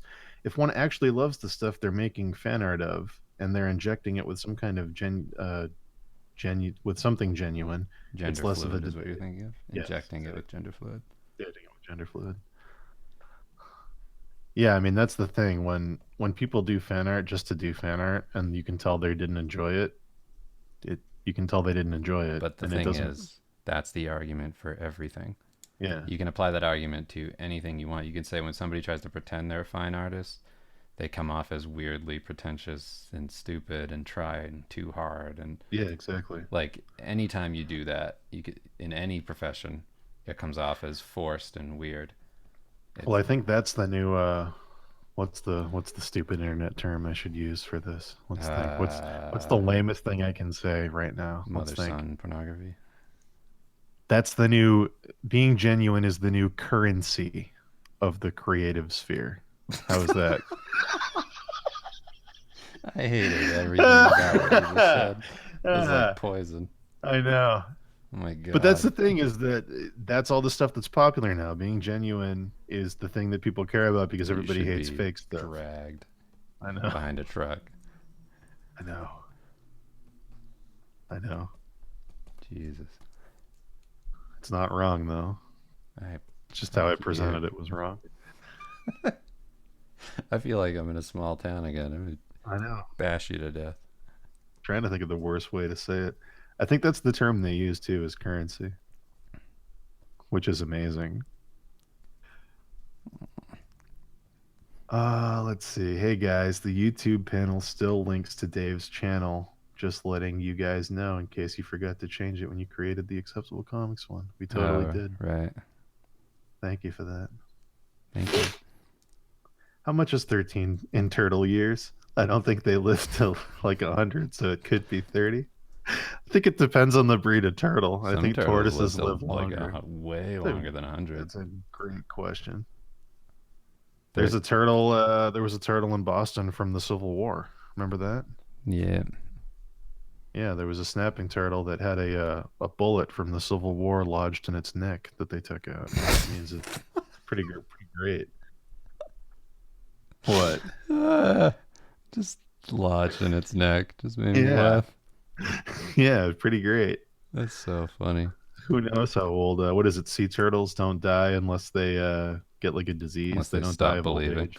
Yeah, unless they stop believing. How do you get okay? How you guys have been applying Jordan Peterson's mythological lectures on your work and real life you consume and the real stuff you consume? I mean, not really. I don't know. I've thought about it just in terms of like making stuff that's funny, kind of based off of that, Yeah, we don't but like not like serious. we're not using his like hero with a thousand faces type stuff to like make meaningful stories, if that's what you're asking. Yeah, no. But like a lot of his like his 12 rules for life book is really good. There's a lot of stuff in there that basically resonates with like the getting things done book we always talk about, and 40-hour work week and other things, Yeah, it's where basically it's just like, like a self-help book. yeah, there's a lot. I listen to a lot more of his stuff on that, of organizing your life and having purpose and stuff, more than the mythological stuff. The mythological stuff I leave on in the background when I'm painting sometimes, just because it's fun to listen to. Where Yeah, I'm he like, oh, has I just didn't a realize. huge, humongous like reservoir of Like shit on the internet. I never knew what Pinocchio was actually about. He can talk about Pinocchio for like 6 hours, Yeah, I've listened and to it's that like, one. oh, Yeah, cool. I liked that one. I liked all his mythology stuff. I mean, I'm a big fan of like the breakdowns of why stories work the way they do. I think Right. that stuff's really interesting, and there's a lot of people who've talked about that. And, I listened to I started listening to this podcast by Jeff. I don't remember Jeff something. Jeff Jeff. Keighley. Nope. I forget, but it's this podcast where they just interview screenwriters for movies. Jeff Goldsmith, I don't know, something like that. It's called Q&A, and Is Jeff Goldsmith the guy that did the soundtrack for Legend? I don't know, Something like that. but that's a really interesting thing. I just like listening to people talk about stories, and from there, I think you kind of just take in information like that, and you don't know you're using it, but you're usually using it in some way. That's kind of more how I'd say we've applied it. It's just kind of like you don't think about it. It's just there. Jul- Julian says, I'm in the market for a new tablet. My 13 HD broke. Is the 27 HD worth the hefty price tag, or should I look at some cheaper options? Well, before you go ahead and buy the uh, the 27, is that what you're saying? Hmm. Yeah, before you go ahead and buy that, they're coming up with the Cintiq Pro this 32. year. I think the first one's out, or like the smaller size. It's like the 20 something inch. I forget. It's smaller than the 27, and it looks pretty good. It has like 4K on it, I think, and it has more pressure sensitivity. I think it has like 8,000 levels or whatever. Which who cares? You don't really Yeah, need all that shit. But just so you don't buy something like outdated. they're talking about potentially the Hulan as a competitor because it's cheaper, but it has some negative reviews. I haven't used the Hulan. I don't even know what it is actually. It's the first I've heard about it. But if the reviews are saying it has shortcomings, just my personal advice is that if you're going to be buying a major piece of equipment like a tablet that you're going to be using for years and it's going to be connected directly to like your work and your livelihood, don't take a shortcut because it's going to cost you more in the long run if it's a bad piece of equipment that slows down your workflow. Like your time is worth money, and like if you're going to get something that major that you're going to have for a long time and do a lot with, get the best one you can if you can, Yeah, because it's gonna cost you more in the long run to get a compromised one. yeah. You don't want to kind of go the cheap route when it comes to Yeah. that sort of thing. You'll regret it. I say the same thing in regards to like what you're sitting in right now. If you're Mhm. sitting most of the day, get a decent chair. Right. Splurge on the things that are going to benefit you in Affect your your health. quality of life. Right. If nothing else.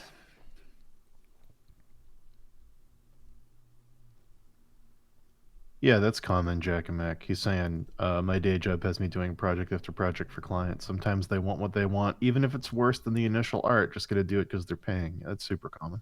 Yep.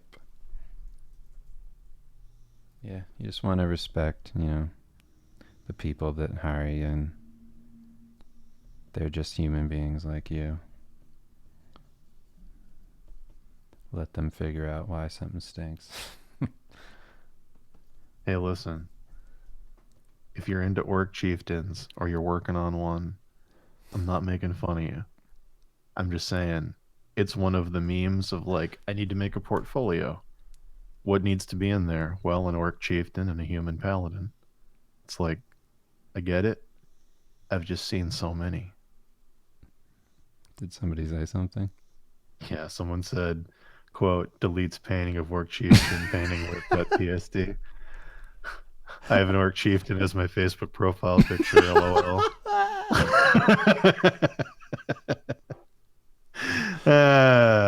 You guys got to stop with the orc chieftains. No, keep it going. Who cares what I think? I I'm just just see so kidding. many of them. I just love that. I love that response.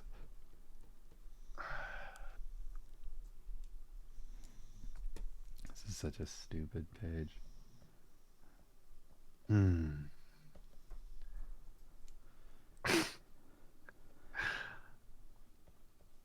Do you guys not upload to YouTube anymore? Have we been? We do. We've just been uploading them to the Acceptable Comics YouTube. Yeah, we've been uploading to YouTube. The last one of this video, it had music on it because we listened to the Gundam theme from 0083, Stardust Memory, and and it flagged the video. So I tried to use YouTube's thing where you can like automatically, like it'll go into your video and mute that song, and then you can have the rest of your video.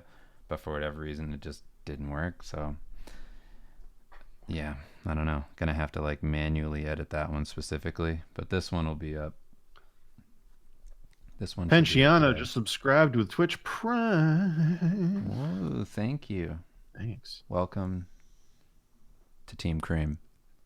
Idra Bringing it Spider back, everybody. says, thanks for your feedback so far, dudes. Yeah, I mean, thanks for the questions. That's why we're here. Thank you for asking questions and being open to feedback. Yeah, those are good questions. Yeah, really good. It's nice to talk about the stuff that kind of everybody thinks about, Hmm.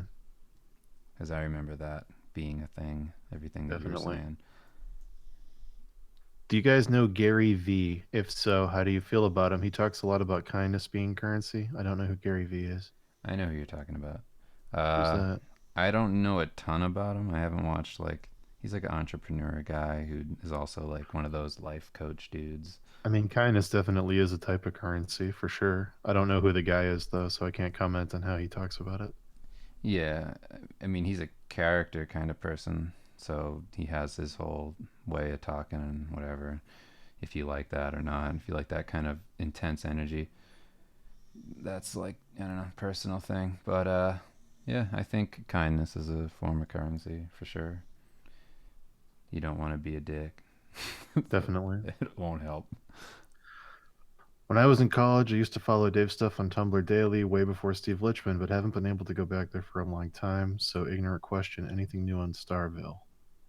This is probably the closest thing to Starville that's Yeah, existed in a long time. we basically like Starville started as a one shot whatever thing, and then the more Dave was doing it, the more we realized it could be something cooler, and then we decided to stop and actually write a script and give it some actual like treatment, and like now it's a thing that's on the back burner for a later date. So yeah, Yeah, Steve just ended up becoming the thing that made is gonna like at least make it like a little possible for us to do our own stuff. it's just the easiest way to learn how to make books. Yeah, It's not serious. it's faster, less Yeah. serious, less of a time intensive thing, but still super time intensive. Yeah.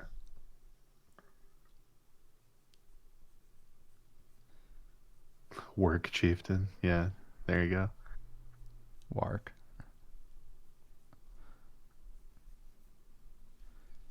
So, when's everybody gonna go see Rampage? Are we gonna have a big Rampage premiere party where we all go to see it? Of course, the wolf flies. Yeah, Of course. that movie looks like. Remember when I told you that that was a movie and you couldn't believe it?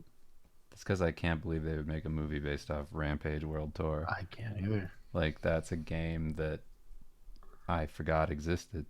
Like I played it a ton. I played it when it came out for N64 too, and you could just like eat people and smash up cities. I Well, would never now, see that as a movie. here's what happened when you watch the trailer. It's like it's so transparent. It's like a joke. It's like a parody trailer. The way they set it up, where The Rock is like working at a museum and he's friends with the monkey and the monkey's really intelligent. Like, Planet of the Apes. yeah, it's literally that. It's like someone saw that and went, "Oh, we can make a Rampage movie now." It's like after what was it? What got Godzilla greenlit? Was it Cloverfield? I don't know. It was either that or Pacific Rim. Probably Pacific Rim, but Yeah, where Pacific they were Rim like, didn't really "Oh, make money. we can do something with this IP now." It's like permission. Like the amount of effort they go to in that trailer to make the first half of it feel like it's the new Planet of the Apes movie is insane. He's intelligent and he understands and he's more than just an ape. What have you done to my friend? He's part of the Rampage Project now. Like, what are you talking about? I mean, I'm down. I want to see. It feels like a movie that they know won't be good. Oh yeah, Like, but why make it? I don't know. because that's the thing is like, is Rampage even an IP people are aware of anymore? I don't like. What's the name recognition of Rampage? I don't know. Like, it's more than nothing, I guess, which is all it needs to be apparently. But it doesn't seem that big. I was just really surprised by it. They're gonna make a Centipede movie next. It feels like somebody has a bunch of money and they're Yeah, just like, this is their like vanity thing. right. They're just like, I've always wanted to see a Rampage movie since the '90s. It'll make a ton of money though, because The Rock's in it. Yeah, that's really all that matters. Yeah. It's just really weird. Like even Yeah, it's Mortal really Kombat would strange. be a stretch right now, and Mortal Kombat's relevant still. Menisk, my portfolio reviews aren't on YouTube because the process of taking the hard files, compressing them, transferring them to Dropbox, and having Dave upload them is just too much work. It's I just just too haven't much done it yet. pressure. They'll be up though when we get a few more. There's only two. Does anybody know of a safe and easy way to pee your pants while doing a stream? Just go pee. Just Because go piss. I am about to pee my pants. Yeah, just go piss. All right, I'm gonna mute my mic and pee real quick. Okay.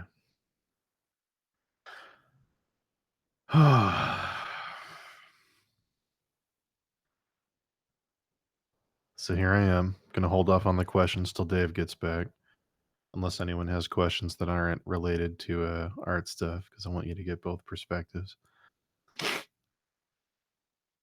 Yeah, I was hoping The Rock would play a monster in it too. Would have been great.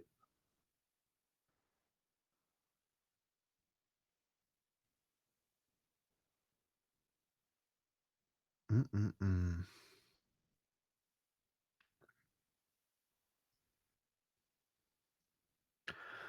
Rampage was like big in arcades and stuff, and like it briefly came back on the N64, but like it wasn't like it doesn't have the name recognition of like Galaga or like Centipede or something. Like it was popular, but I don't know how I don't think it was ever like huge, huge. At least it doesn't seem that way.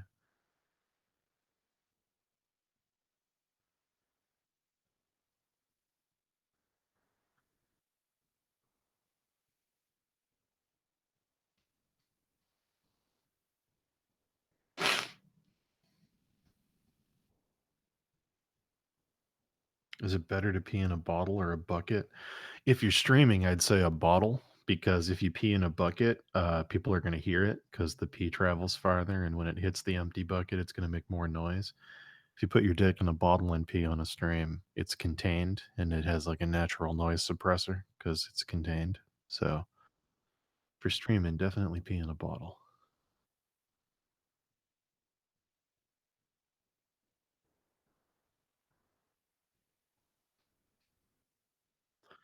Just hanging out with 136 of you while Dave pees.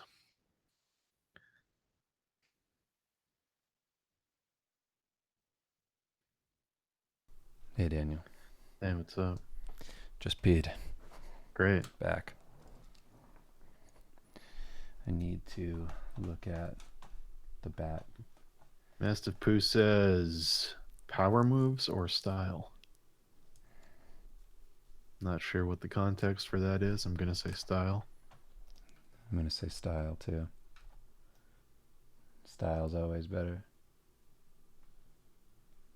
That could be about art marketing. It could be about fighting techniques. I have no idea. It's definitely about fighting techniques.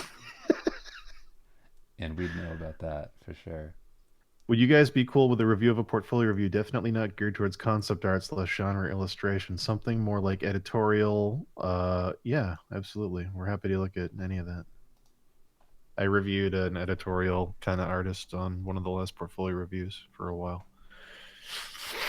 Great. Okay.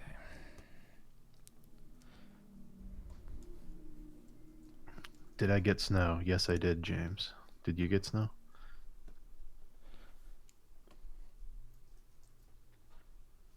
What do you guys think is going to be the next thing after the superhero movie thing? I'm betting on anime. Anime is a good guess.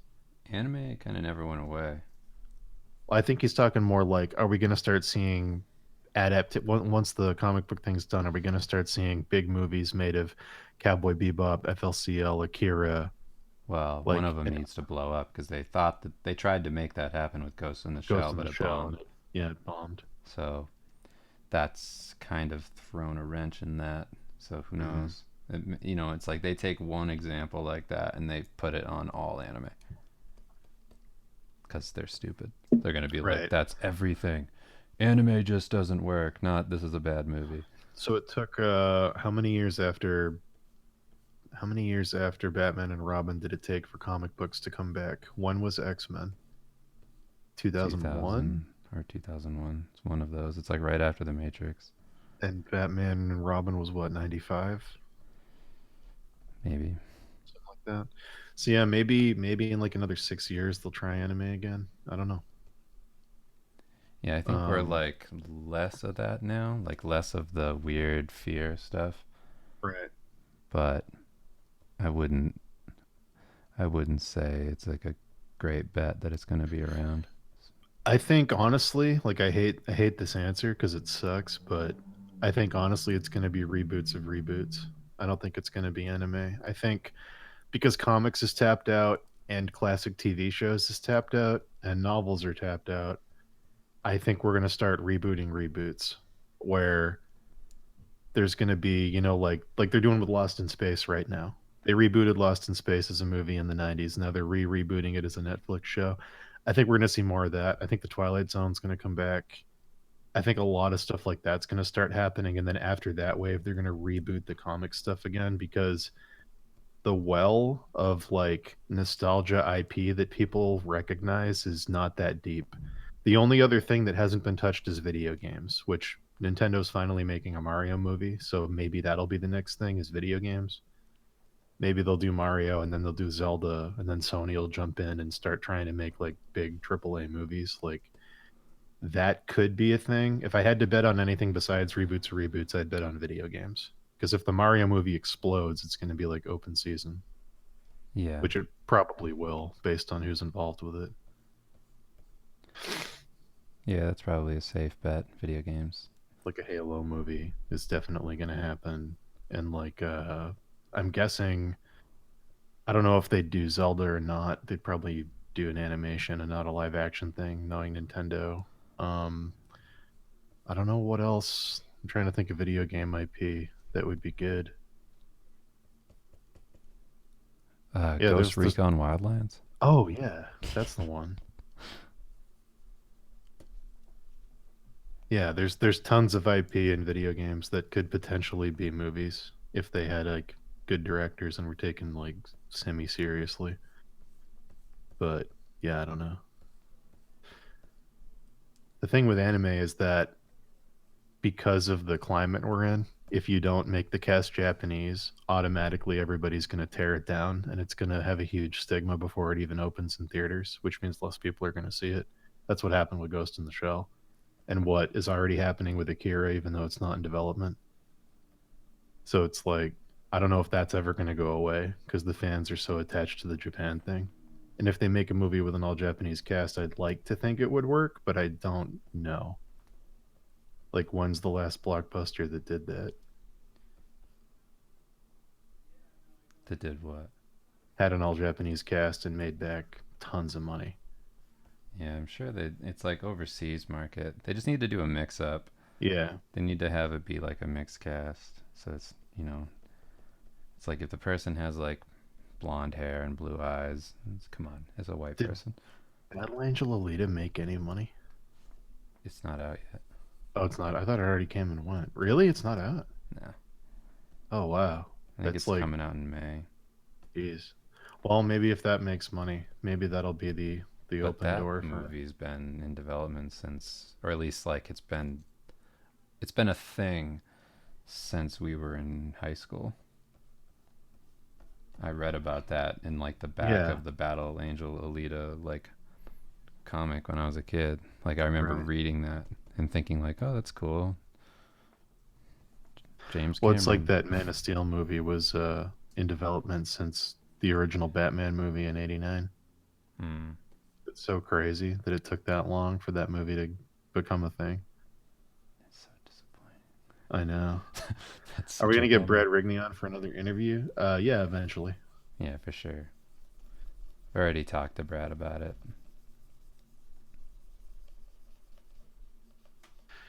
Yeah, I agree. I think Zelda and Mario have to be animated. I don't think they could pull it off in live action without it being incredibly lame and losing all the charm. Like after seeing Breath of the Wild, I just want it to be a Studio Ghibli thing.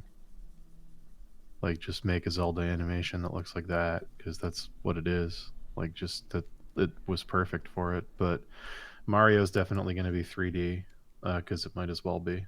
You Well, know, it it'll look 100% is. yeah, it'll look just like the games, so that works. Zelda, I think, would look bad as a 3D movie. I think it would have to be animated, like classical animation. Um, looking for more questions. Which period of your life was it when you were working at that pizza shop filled with stories? That was directly after high school. Yeah, Yeah, right after high school. that was how do we get out of this small town? Yeah, that's where the man who lived in the walls is. Hmm. That's where, The desperate times. yeah, there's a lot of stuff happened there. That's where all the thieving happened. Tons of thieving. I got framed for some grand larceny. Yeah, There's a guy named Roscoe that tried to run the drivers off the road. yeah. A competing pizza place Competing tried to pizza kill us place. when we were driving. They had a driver who like would drive at your car to like get you to drive off the road. Does anyone know why, for some reason, when I download a brush in CPS and try to export it to my brush thing, it doesn't go there? I do not know. Sorry. but maybe somebody in the chat does.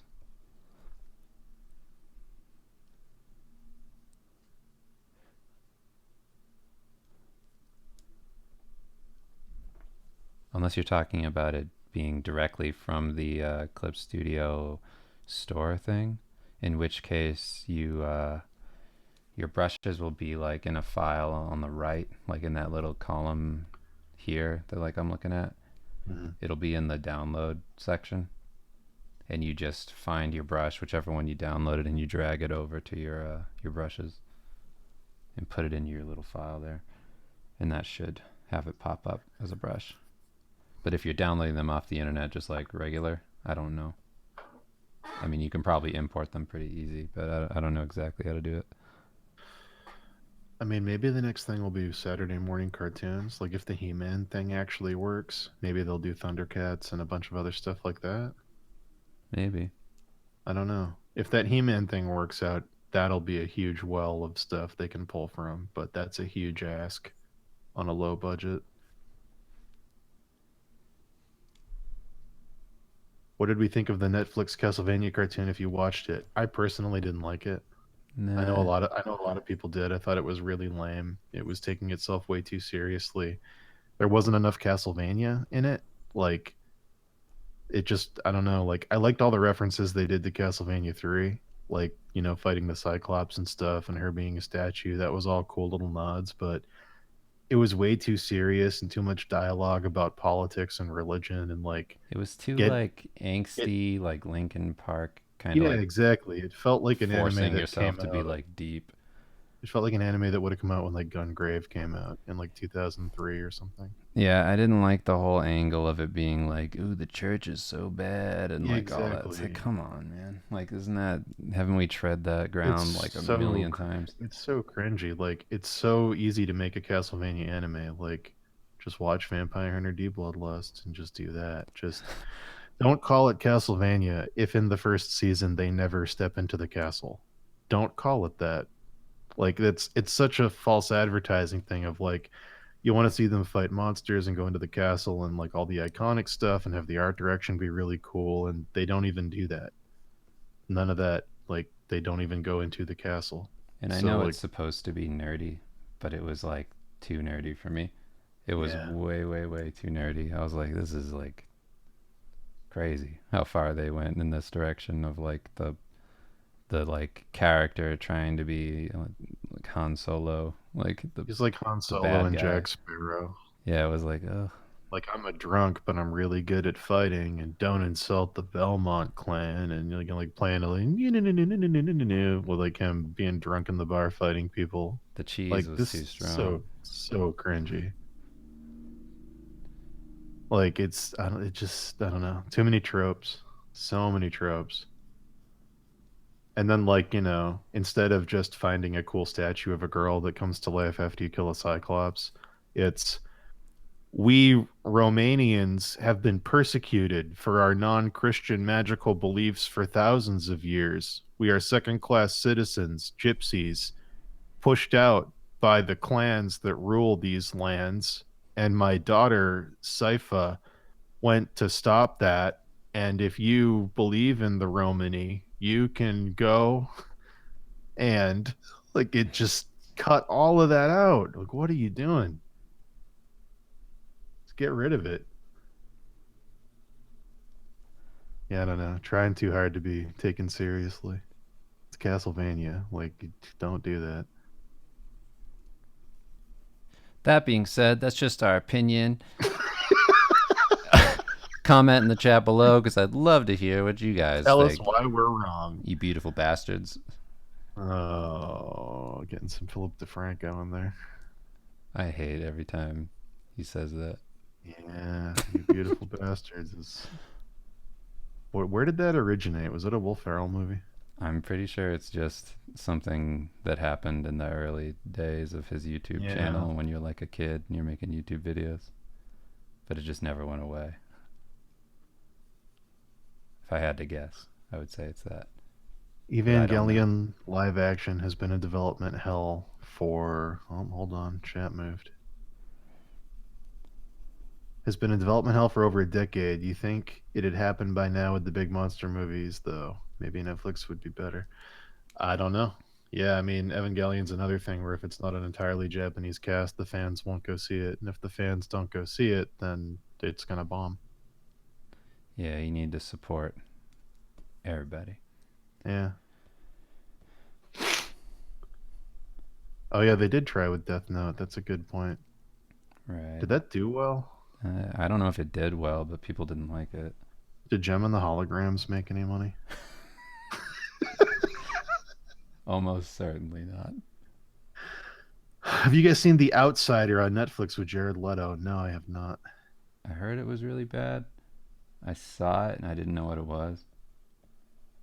But no idea. I haven't watched it. What is Dave drawing? Oh, if you're not aware, this is page 2 of our Devilman versus Batman comic. On page 1, Devilman had just defeated Bruce Wayne, only to realize that Bruce Wayne had a trick up his sleeve as Alfred activated the Bat class Gundam and began fighting him over the streets of Gotham City. But in activating the in activating the Bat class Gundam, it pinged the radar of Char aboard the Principality of Xeon destroyer. And now he knows where the Gundam is that is going after Bruce. The He's best also hunting down other renegades like Lupin the Third and Arthur and Geralt of Rivia. the best thing that But could happen after your statement of that is just seeing that screen name just disappear off the chat. yeah, I know. No words, just Just gone. wiped. Just wiped. So now they're monitoring the fight between Batman and Devilman from outer space as Char negotiates with his bounty hunters, the Teenage Mutant Ninja Turtles, to go after Bruce Wayne because he might be the billionaire funding the Foot Clan. Yeah, that's legitimately what's happening. So That's literally didn't make any of that up. This is established lore. it's good. You fit it all in. Mm-hmm.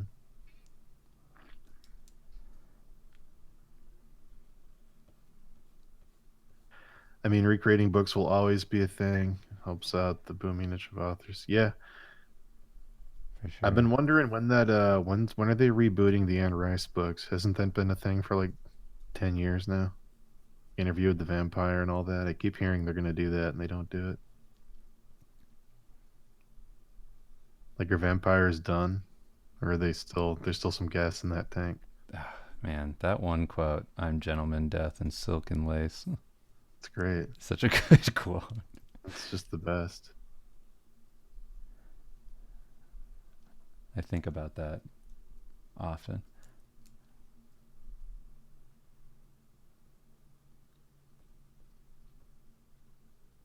Yeah, I mean, it's all a matter of taste. If you like the Castlevania thing, you like it. If you don't, you don't. I Yeah, personally it's don't just want us. serious commentary about religion and stuff and in a Castlevania thing because it's not in the games and it just seems way too serious. But that being said, if you like it, you like it. It was successful. It got greenlit for a second season, so we're both huge idiots. To me, it's one of those things where, like, the trying to make a dude out of, like, Dracula, like, you can do that multiple ways.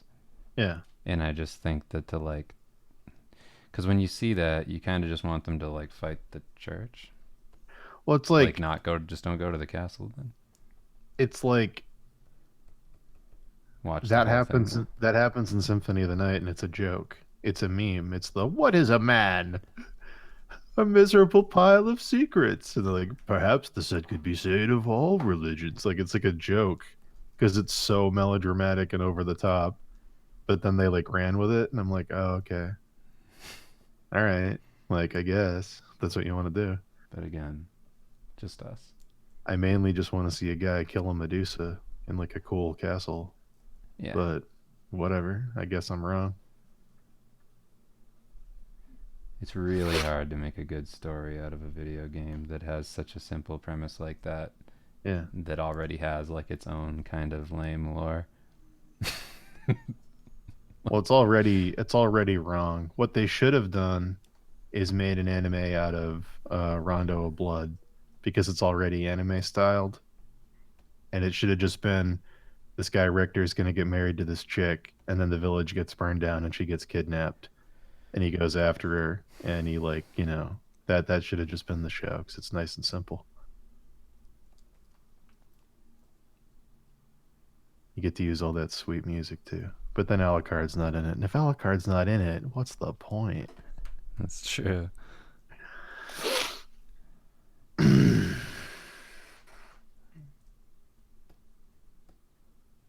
The Beautiful Bastards thing is recent, 3 years or so before it was Sub Nation, which was less grungy. Him saying Beautiful Bastards might be new, but the term You Beautiful Bastards is old. And I don't know where it began. I'd like to find it so I can go back and save the world, delete it. But no. I don't know where it began. It's like you're trying to Yeah. figure out the beginning like 28 days later. I don't know where it began, but soon it was all over Britain. Soon it was in every town and street. Yeah, nobody knows where it started. That doesn't matter now. But once it did, it evolved at a rate we've never seen before. The current strain is resistant to all antibiotics.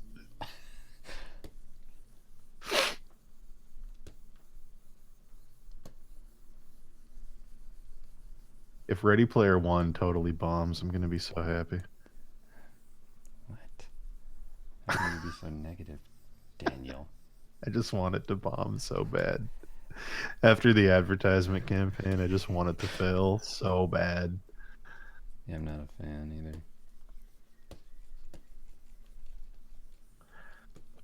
Whatever happened to LMS? I have no idea. Yeah, I don't know. I have no clue. You'd have to ask the people involved. Yeah, that whole era of like the IP. Actually, I don't know if that's still happening because we're not a part of anything. Yeah, we kind of left the art community But a that bit, was like a big part of it was everybody was trying to make an IP, like right? for the sake of having an IP, and it was really weird. Well, the problem is that everybody, I'm not saying this is the case with LMS. I'm saying that people looked at what happened with LMS and the success of it in the beginning, and they thought that the way to make an IP was just to design characters. Right. And that ended up backfiring for a lot of people because there needs to be a story there or there's no IP. It's just concept art. Like, no one knows that they're connected other than you because it's just a collection of character designs. But like a lot of people copied what Danny did, and that's as far as they took it, and it failed for all of them because that's not enough to have an IP unless you're making a MOBA. So like, yeah, I still think LMS should be a video game. I don't know why he hasn't pursued that Yeah, I route think yet. that's a better way of approaching it for It's not a sure. movie and it's not a show. It's a video game. It's like an Overwatch type video game. That's what LMS should be. It'd blow up if he did that.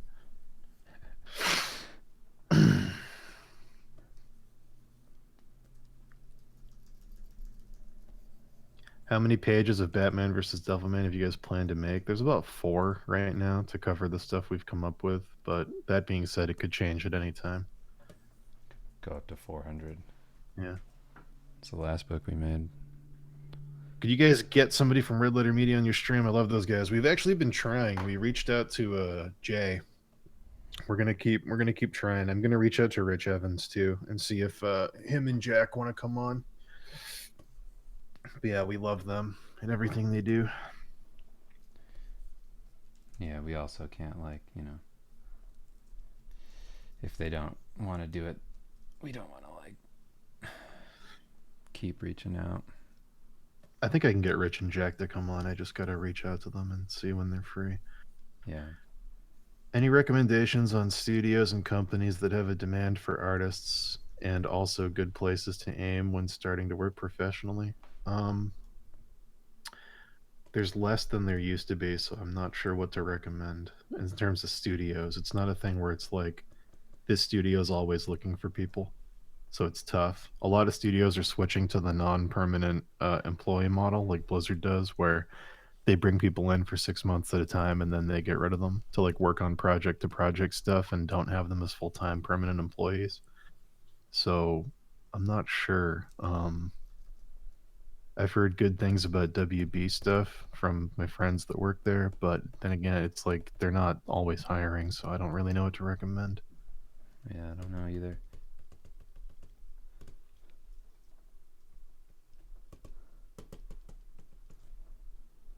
Did we see the Red Letter Media review of Ready Player One? It's so good. I didn't think it was out yet.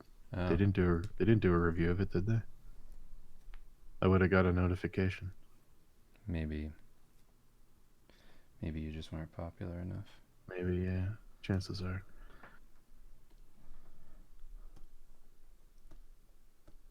Not Allen Mesh, LMS. It's an IP from Dan Levisi called Last Man Standing. Be cool if it was Allen Mesh, though. Alan Mesh. I like that. Who is Alan Mesh? That could be the name of it. Who is Alan Mesh?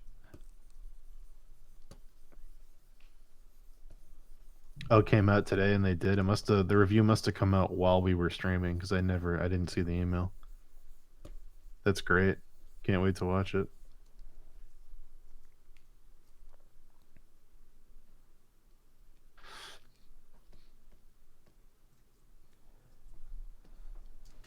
Wow, I'm all caught up with chat. We've answered every question. Yeah. Okay, great. 53 million first day debut. Is that good or bad? I don't know. I don't either. I know Black Panther just crossed 650 million domestic, which is fucking crazy. It's absurd.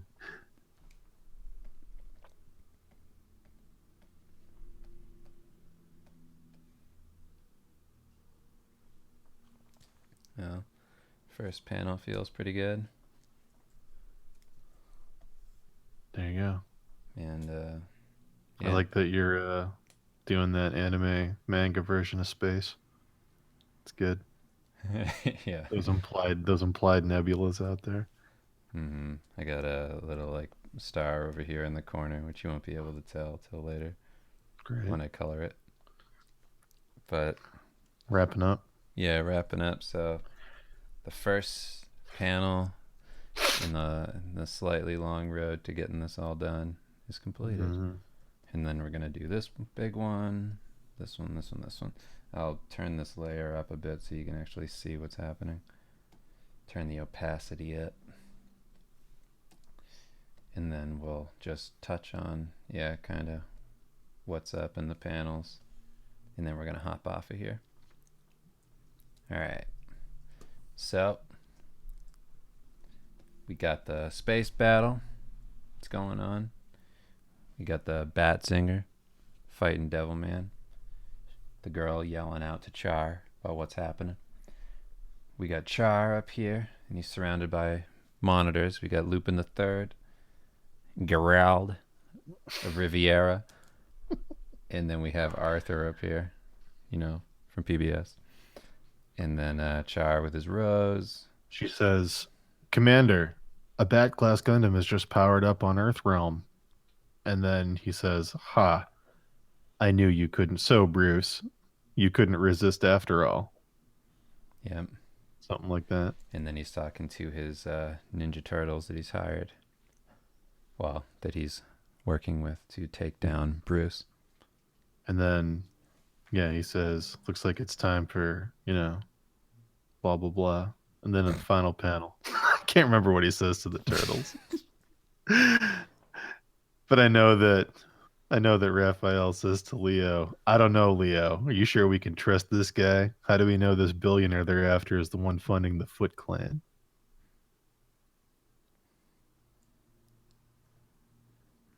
Yeah, I'm going to have to change Leo's expression to just being gritted teeth. Yeah. I forgot that he doesn't say anything. So, yeah. Or actually, no, I think we did split it. I think he says, I don't know, Leo. How do you think we can trust this guy? And then maybe Leo says, yeah, how do we know this billionaire you're after is the one funding the Foot Clan? Yeah, that sounds right. Yeah. Okay. I feel really good about this page. I do too. This page is going to look. This page is gonna look pretty solid. It's gonna be really Yeah. stupid. It's Really pretty stupid great. page. Okay.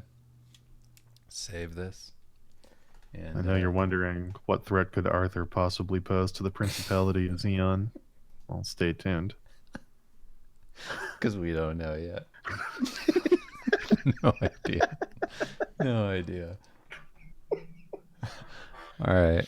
Thanks Just a for coming. reminder, we're here every Monday. We're going to Right. be back with our interview soon that we didn't do today. Don't worry about that. It's going to be great after PAX. It's going to be fun for anyone listening. This is completely non for profit. Don't send your cease and desists. This is just us having a great time. We're not selling this. Yeah, and how dare you? If you try and stop this, I'll be so mad. But don't get to finish this comic. It'd be like the most intense blue balls ever. I don't even know what's gonna happen. I want to know what happens. All right, we're gonna have Tommy Reffens on the 16th this month. That's the Monday. So Mhm. we're gonna have an interview then, and next week we're also gonna be doing this. So yeah, come by for that every Monday. Thanks for coming. We Thanks for the love you. questions. Thanks Thanks for for all the hanging out. subs. You And go beautiful see Ready people. Player One in theaters today, everywhere. All right, and remember, no orc chieftains. Well, only if you have to. Never.